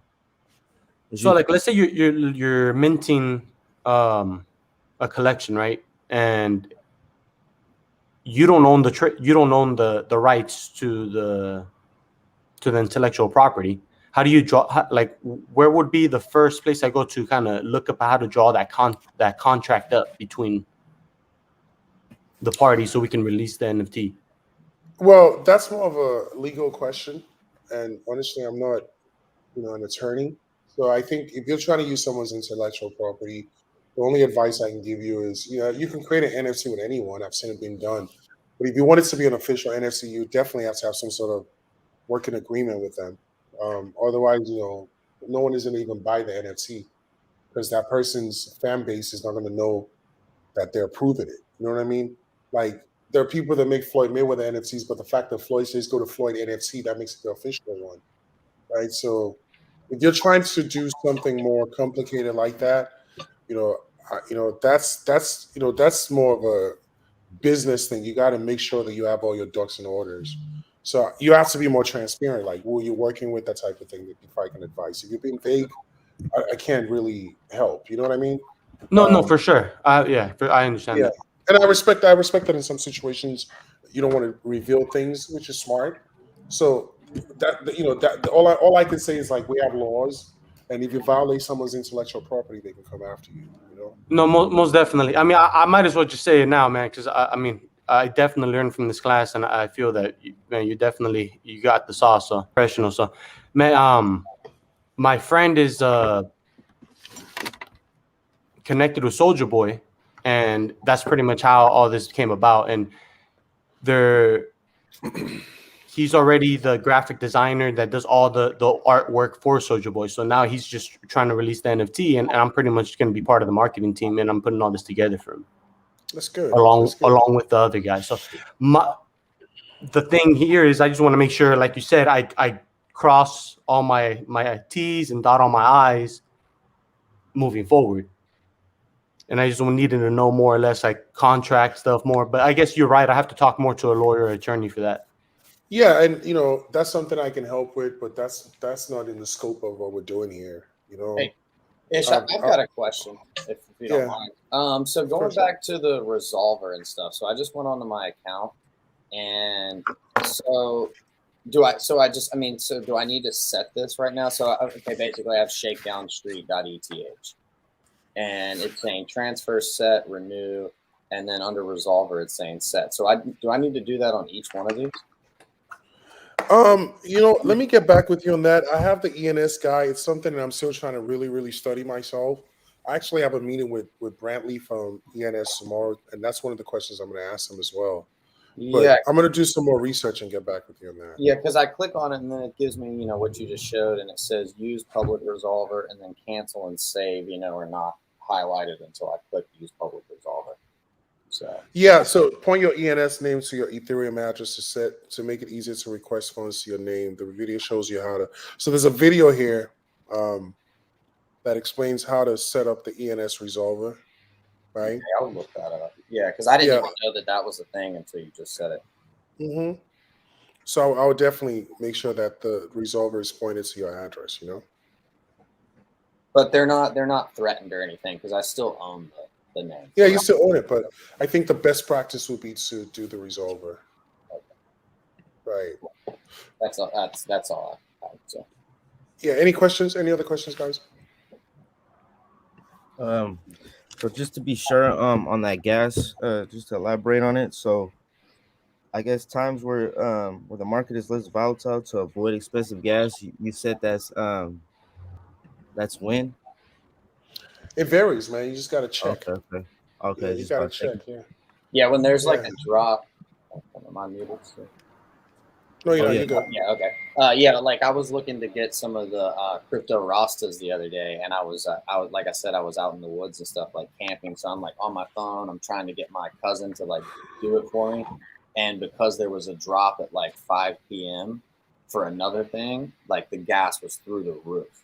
Like it went from like $83 to like $183 or something like that. So I think that definitely has something to do with it. And like he said, the websites, that's probably what I'll start using. You know. Question, Ish. Sure.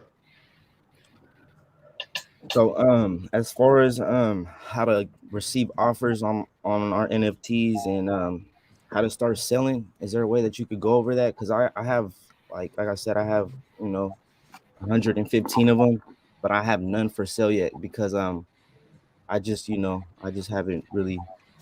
I want to make sure like What's your OpenSea? my OpenSea is all family, One ALL. second. 1 second, boss.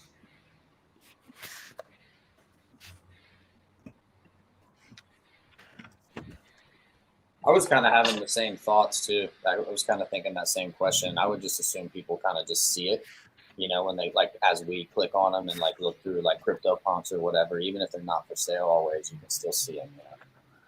Yeah, they can, but you want to give yourself more visibility. Listing an NFT increases the odds of selling it significantly. What's is it all family, this one? Yeah, that's me. Yep.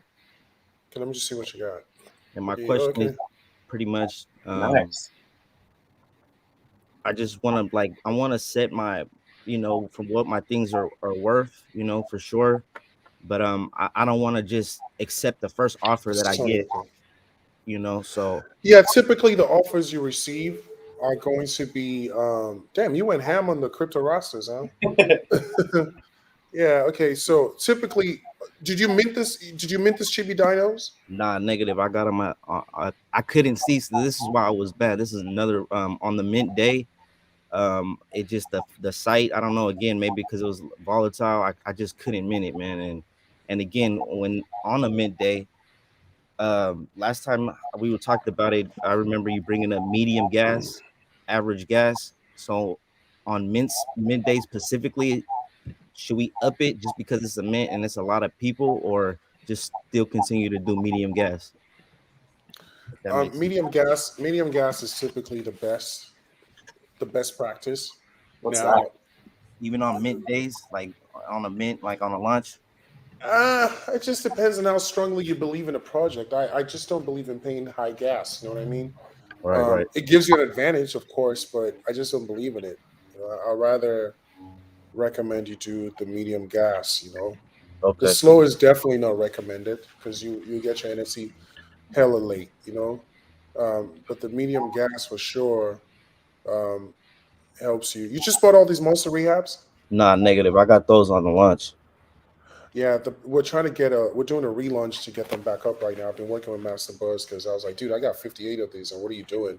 So he's like, I got this coming up. I was like, you have to articulate that to people. So some of these drops, they go through. That's the thing. There are so many drops right now that you have to be very selective on what you mint.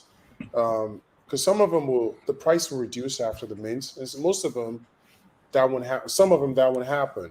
And look, we're all learning. I'll show you this. Like I minted some of these evols. I didn't mint them. I bought them in the secondary. Right. I missed the mint because I was busy. But I like the art. I know the guy personally. I've spoken with him. I like the artist. He's done $20 million in sales. He's doing his thing. You know what I mean? God damn. Yeah, and he started doing crypto in February, right? So The space is crazy. it's insane, you know. So when I bought this one for 0.79, as you can see, right? And then I bought this one for 1 Ethereum, and the price started going down. So I bought this one for zero point 0.5, and then I bought this one for 0.47, this one for 0.47. But each one of them, there's a reason why I'm buying it. Like, for example, if you look at this, right?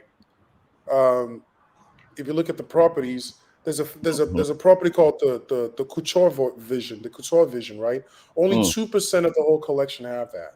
If you click that, right, the cheapest couture version is 0.7 right now, and after that is 0.8, 0.875. You see what I'm saying? That's So cheap. for me to pay 0.47 for it, I'm good. Like I'm the cheap. I bought it for the cheapest price. So I listed a 3 because I'm a holder. I don't just sell like that unless I feel like a project isn't going anywhere.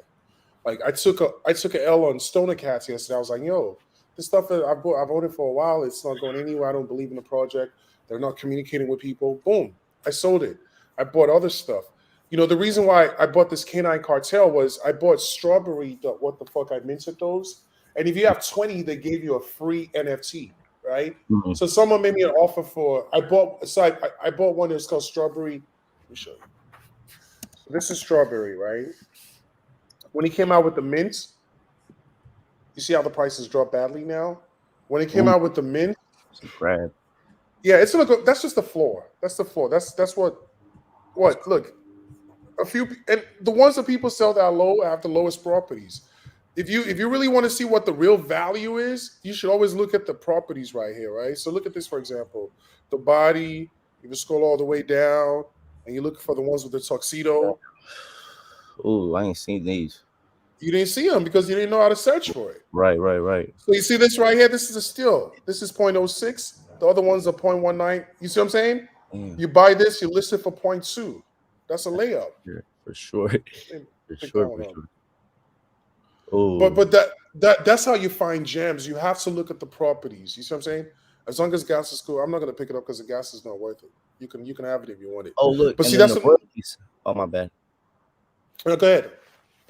Right there where you were about to buy it, it said royalties 2.5, and there was a one that I was gonna buy earlier. It wasn't a strawberry, but the royalties was 5%. So I mean, it's not much. I'm pretty sure that compared to what the profit we make off this stuff is, it probably wouldn't matter. But would you buy something that somebody has royalties on? Or Every single NFC drop has royalties on it. okay, so everybody's gonna, okay. Some of them Yeah. don't say it though. When you buy it, it don't say like royalty 5%, royalty 2. When you sell it, it does like Okay. it did show it. Hold on, let me see. Some of them don't. This is buy now. Yeah, the royalties are 2.5%. That goes to All strawberries. that goes to the 2.5? yeah, that's on the smart Okay. contract. So that goes to the person. That goes to the person. That is charged from the person who's selling it. No, you. Right. Okay. Exactly. Okay. So every time you sell a strawberry, you got to pay him 2.5. Exactly. Right. Okay. Some are So lower, see some that- are higher. Mm-hmm. But you see how I found this? This is a gem. Let me show you another one. So if you go to if you want to look for another rare one, just pick any of these straights. Scroll all the way down. It's in a descending order. So there's only 27 of them with the halo. Damn. You know, it's going to show you this 27. So the cheapest one is 0.4. Then you got 1.2. So this is how you flip, right? Wow. So you could buy this one for 0.4 and list it for 1.4 or 1. Or you could even list it for 0.8 and you have the cheapest one. So that's where you look for opportunities, you know. That's why I always say don't look at the floor price. Look, you could even look for the other one, the Mecha helmet. The cheapest one is 0.3, 0.5, 0.6. So if you went out there and bought these right here, you control the floor, and now you can list them at one ETH. But you want to make sure there's volume. There's not enough volume here. Oh, okay. You know, you want to make sure there's volume. So let's look for a different project. Excuse me. So let's look at let's look at MeBits, for example. So MeBits, right? The cheapest one is 4.59. right? They're all black. It's always like that. But it's because there are fewer black people in the space. Go ahead. Scroll up real quick, all the way to the top. All the way to the top.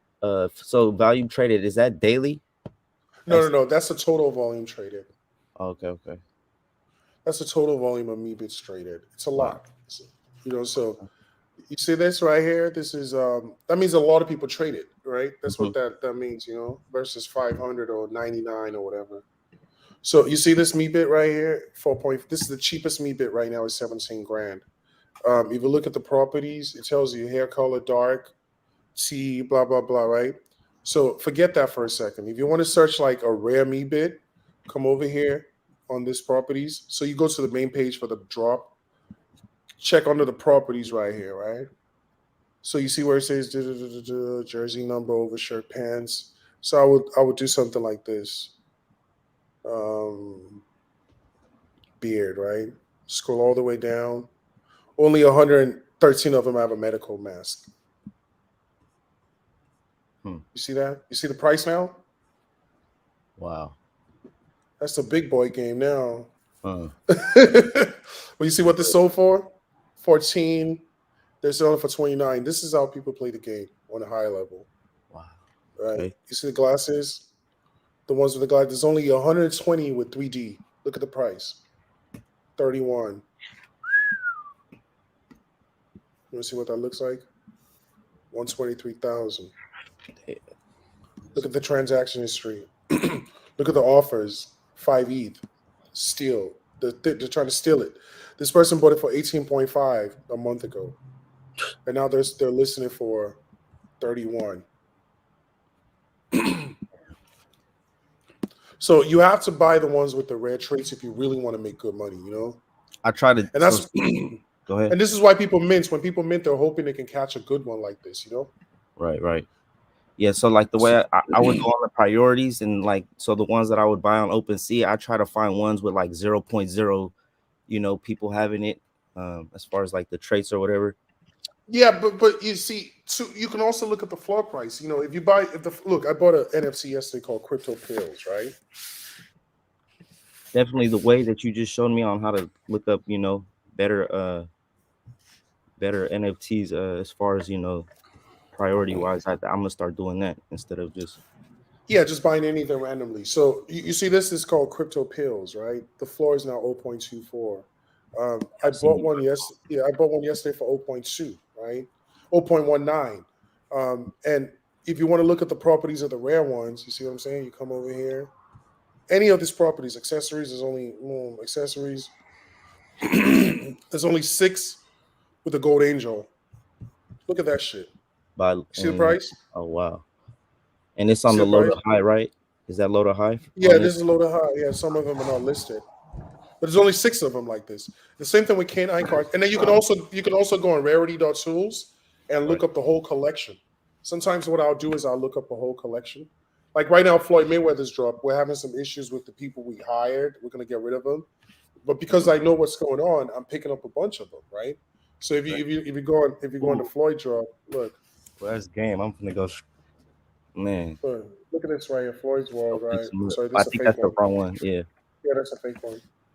And you can tell the fake ones from the amount of items they have. And that's why you have to go in the Discord. See, the floor drops to 0.03, right? But that doesn't bother me. People are impatient. Some people, most of these people that are selling the ones for 0.03, they're selling others for 1 ETH. So they don't care. They just want to get a quick flip, So if you look at the properties, like look at the belt, there's only one with the championship belt. Okay. You see what I'm saying? It's not listed. Only one of them out of 11,111 has that, right? If you look at the chain, right, there's only 62 that have the multiple gold chain. If you click that, right, and you click buy now, sorry, you click that and you click buy now. Because if you don't click buy now, it shows you stuff in auction. Look at the disparity here. This one is 0.15. The next one is 0.69, 1.7. Do you see what I'm saying? That's even though the floor is 0.03. Not everybody would teach you this, what I'm teaching you right here. Definitely not for no $500. Amen. You know what I'm saying? Amen So to next that. week my price is going up. But anyways, you see what I'm saying? Like right now, you could spend all your money on the foil, but this is a good pickup because it's only 0.15. And the next cheapest one with those straights are 0.69 because people are searching the straights, right? So if you Mhm. pick this up and you listed it for 0.67 or even 1 ETH, there's only one more expensive than yours. Right. That's game for real. Yeah, that's the game. Appreciate you, man. Yeah, look at this diamond one right here. Okay, man. The cheapest one is 0.23. See, this one, not so much, right? There's not that much of a difference, right? But peep this. If you look at the close, keep scrolling down to the rarest one. Start from the rarest one. There's only 9 of them that have the Floyd birthday. Look at the price, man. That's many. Because this gets you an invite to his birthday party, right? So, Mhm. yeah, look at the ones with the Mexican fight, right? So you see this? With the Mexican outfit, the cheapest one is 0.15. Wow. It goes all the way up. Somebody wants 250. He's crazy. But he has a Mexican outfit one with the fucking gold gloves. We have the ones with the sign gloves. And then you can go check the ranking on Rarity Tools as well. Mhm. You see what I'm saying? So if you pick this up right here, right, you can list it for 1 ETH. And, in that order. I see how you play it. Okay. Yeah, so let's look at another drop. So it's not just Floyd. The What about the Shibi ones? What you, Shibi, what? the dinos? The Shibi dinos? Okay, let's look at it. This works for everything. GB Dinos. It's my boy Sean Kelly. Sean came to me on August 6th, and he didn't know nothing about NFTs at the time. And look at him, he's made $2 million with his own drop. When they came out with the Shiba Dinos, they were 0.06. The floor went down to 0.03. Yesterday, I picked one up. But if you want to really look for the rare ones, you come here again. You go into properties, right? The chains is just the network. It's always on Ethereum. Remember, there's Polygon, there's others, but it's on Ethereum. So don't worry about the chains. And then you look up accessories, for example, right? You scroll all the way down. There's 334 with the African King necklace. It's not really that rare, so you're not going to see a big drop, right? You see what I'm saying? This one has an African King necklace, right? And then so it's more rare than, say, for example, the ones with the wooden balls. But if you look at the dino type, right? If you scroll down, you see how it gets more rare. So this is what's called the metadata. You see, there's only one with this. Wow. Look at the price they're asking. Oh, okay. It's the only one. Have you seen it? Yeah, I've seen that one before. No, I didn't know. haven't seen I didn't know those. that was the only one. That's The only crazy. one, bro. Whoever got that one eat, or probably finna eat. You see this? 0.4, 0.62. Okay. These are the ones that have the Okubo Kayoko. Then if you look at the eyes, so when you search, make sure you knock off the other trait because if you don't take up one trait, it won't show you nothing because you're asking it to show you something that has 2 traits, so make sure you check for that. Like you see the eyes, they're different. You won't even notice the stuff if you don't have this data. If you scroll all the way down, there's only one that has the blank eyes. The same one. If you look at the eyewear, there's only one. There are 120 that have the pink lasers. You see the price? So you pick this one up, you have the cheapest one with the eye laser. Well, you notice it's double the price of the floor. Mm. You see what I'm saying? And in some collections, it doesn't matter. You just want to get in. Like, I don't give a fuck what board ape you have. You got a board ape. You see what I'm saying? But you see this right here? The ones with the orange goggles, 0.09. This is the cheapest one is almost double. So try to find the cheapest one with the rarest traits. That's how you get good value. If you look at the heads, right? Look at the head. The cheapest one is the rarest one is the sunbun, whatever, right? You see the price difference? Yeah. Yeah, that's how you search for rarities. Like, look at the mouth.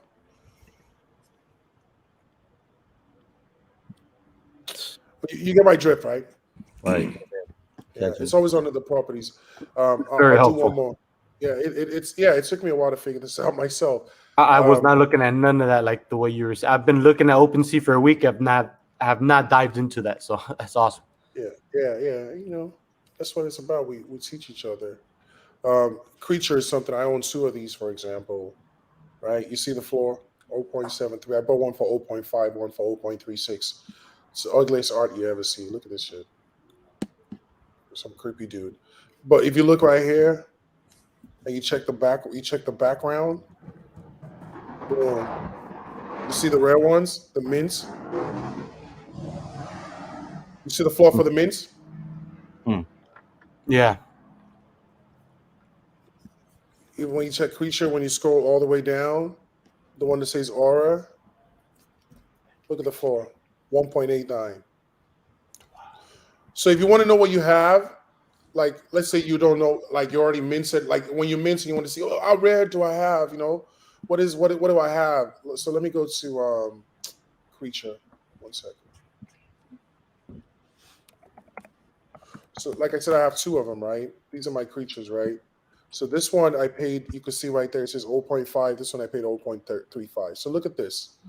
I come here, I look at my properties. It tells me my properties. I look through this properties right here. And then I can see that the gold is the rarest one, right? I click gold. You see the floor is 0.73, but you click buy now. The cheapest gold one is 0.9. So if I don't know how to search like this, I'll think 0.73 is what my stuff is worth. Right, for sure. Like the See, floor. and you don't want to sell at the lowest price, do you? And then you also use Rarity Tools to see how you rank it. So you have to pretty much treat this like, you know, you treat any other property. You have to be able to justify your price. Man. Because people are using these tools as well when they're buying them. Makes sense. So a quick question. So as far as when you start to sell your stuff, do you sell it on highest bid and just wait for somebody to hit your It depends. You know, they always offer you a bid, but just remember, anytime you accept an offer, you're selling it at cheaper than the floor price. cheaper than the floor price if you accept the offer? I'll show you. These are my NFTs, right? Because I just don't. Again, I don't want to set a price and then well, like, you can even if you set a price, they'll still make you an offer. I sold this to Trey okay. Songz. It's not a quick buy now though, right? That's what I'm saying. Like as far as there's some that say buy now, and I don't want to just give up. Like Well, if you do buy now and you see that your price is low, you can always change the price. Okay. You could adjust it. Okay. Or you can cancel the listing, right? All right. So check this out. Trigger Trey. I sold this NFT to Trey Songz. You can see it was owned by me. I just sold it to him not so long ago. We did a cash deal, so it's not going to show you. It just shows a transfer, right? Huh. Yeah, he came and he paid me a lot of cash. So, yeah. So, anyways, you see this? It says Trigger Trey right here. This is Trey Songz NFT wallet. I sold him my Me bit. We got some I candles. sold him my mutants. He bought this himself for 5.4. You see what I'm saying? I sold him this. But see how much I paid for it? 1.49. I sold it to him for 5 ETH, 5.4. Yeah, that's how it works, you know? Yeah. Yeah. Nice player. Oh, he got his name. That's tight. Okay. Yeah, Lil Wayne has a wallet as well.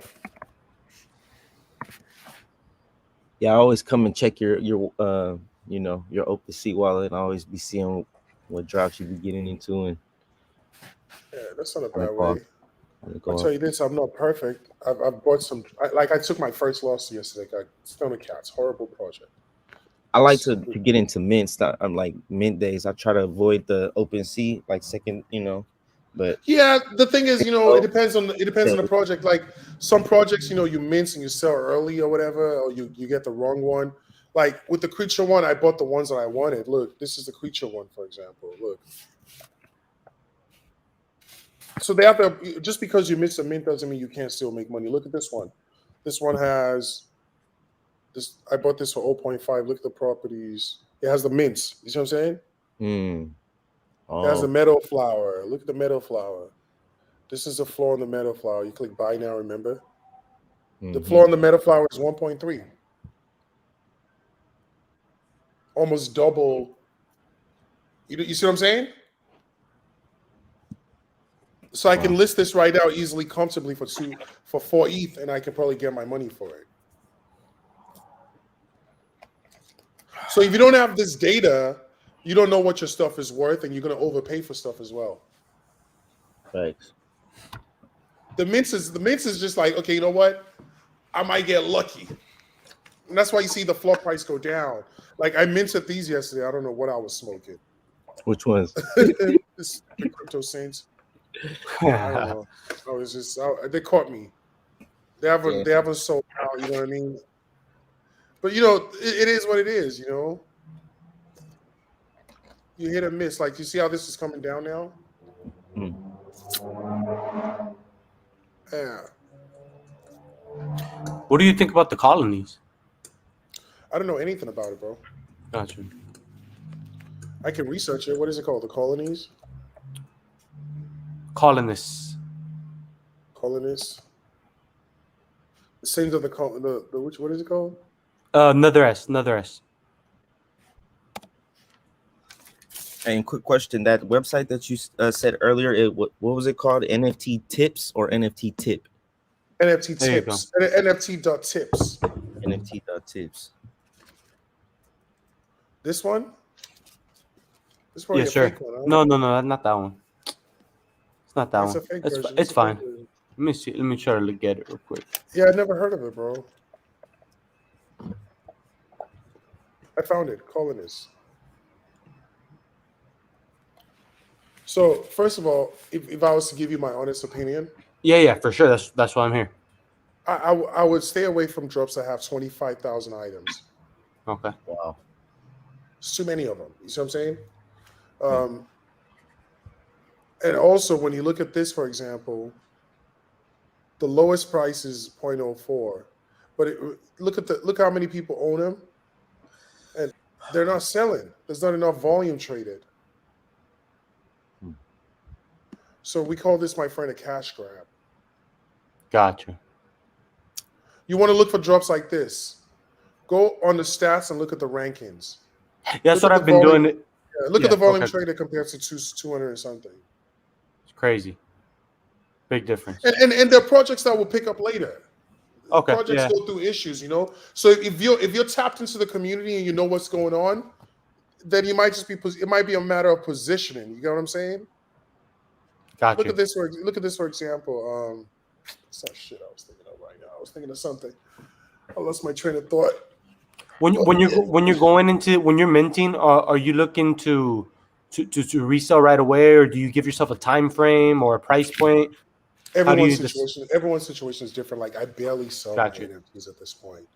I've sold some NFTs, of course, but I'm more of a collector, bro. Like, look, I have 407 NFTs. You can always look up my page, see what I have. I think it tells you what someone has recently sold. Look, so this is what I've sold. Right. No, not what I sold. Why does it show this is sold? Are you crazy? I haven't sold none of these. Oh, these are stuff that I bought that were recently sold. Okay, so look at this, for example. Back to what we're talking about. I barely sell my NFTs. So this NFT I minted yesterday is called Goons of Balatron, right? The floor is 0.15. But if you look at the traits, right? If you look at what I have, let's first of all, let's assess the project. 9,700, right? Much less than 25,000. You see the volume? It's picking up, 2,200. People buy and sell it, right? There's 3,500 followers, owners. It seems like a decent thing, If you want to see more, you can go check out the Discord, right? You can go in the chat, see what they're talking about. You can go on the website and look up the roadmap. Like, what is it? What does it do? Is it a game? This is a game. You know, this is an NFC play to earn game. I like that, right? Now, so I can look up the properties right here, right? For example, I can look up in the case of we can look up like the mouth, right? If you scroll down, there's all types of mouths. You see what I'm saying? Yeah. But if you keep going down, you have the moth mouth. That's the rarest one. I bought one with a gold grin. You see that? The cheapest one with a gold grin right now is 0.59. You see? This is what I bought. And this is how I researched it yesterday when I bought it. And remember, I'm getting better with this too, just like you guys would get better. I'm not where I need to be yet. So I'm not trying to tell you, oh, I'm the fucking guru, do as I say. Nah. I'm just saying, like, this is what I made some mistakes that I want you guys to avoid, you know? Just buying things without that. You know, we're all learning this shit. So that's the whole point of a mastermind, is we share tips with each other. So you see what I listed this for 1.5, but look what I paid for it, 0.3. So it was half the price of the cheapest one with the teeth. Look at the properties. You see where it says gold grin? Only 0.93% of them have that, right? So if I click that, the cheapest one is 0.59. I paid 0.3 for mine. So I stole it. And then I listed it for 1.5. Right there, it's up top. Oh, right, yeah. You see what I'm saying? That's the game. Because I feel like it looks better than this motherfucker. Right? So if you look, and then you could go rank it as well. So that's what I'm talking about. Now, if I go back to the properties, right? And I look at the fucking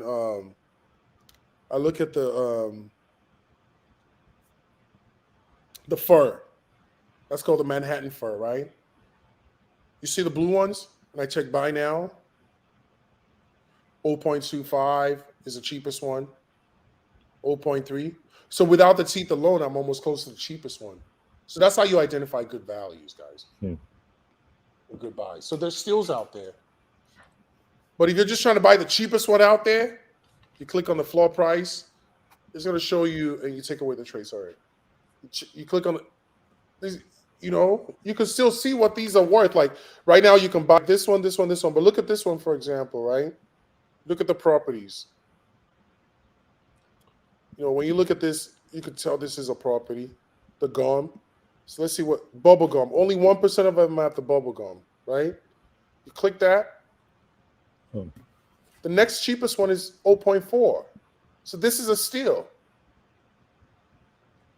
Yeah. Look at this one. You see how you look for good deals? That's how you look. Yeah, that's how you look for good deals. Like I would buy that one, and I would list it for like 0.3. Maybe no 3. You might not 3. You won't get a price. 3. You won't get any offers. But if you list this for 0.4 or 0.5, it'll sell quicker. No, not 3. 0.3. Yeah, 0.3 will. Oh yeah, you're doubling your money. Yeah, double. Yeah. You'll be the next second. You still be the cheapest. Yeah. That's nice player, right? Real. Yeah. So that's the game right there. That's one way to play the game. That's how I play it. Huh. You know, this for example. Look at the properties. This was free. You see the tail is 3% of them have the tail. If I want to know what to sell it for, you see they're selling the cheapest one for 0.41, 0.5. So I know for a fact that I'm going to list it for at least 0.41. Unlike the floor price, which is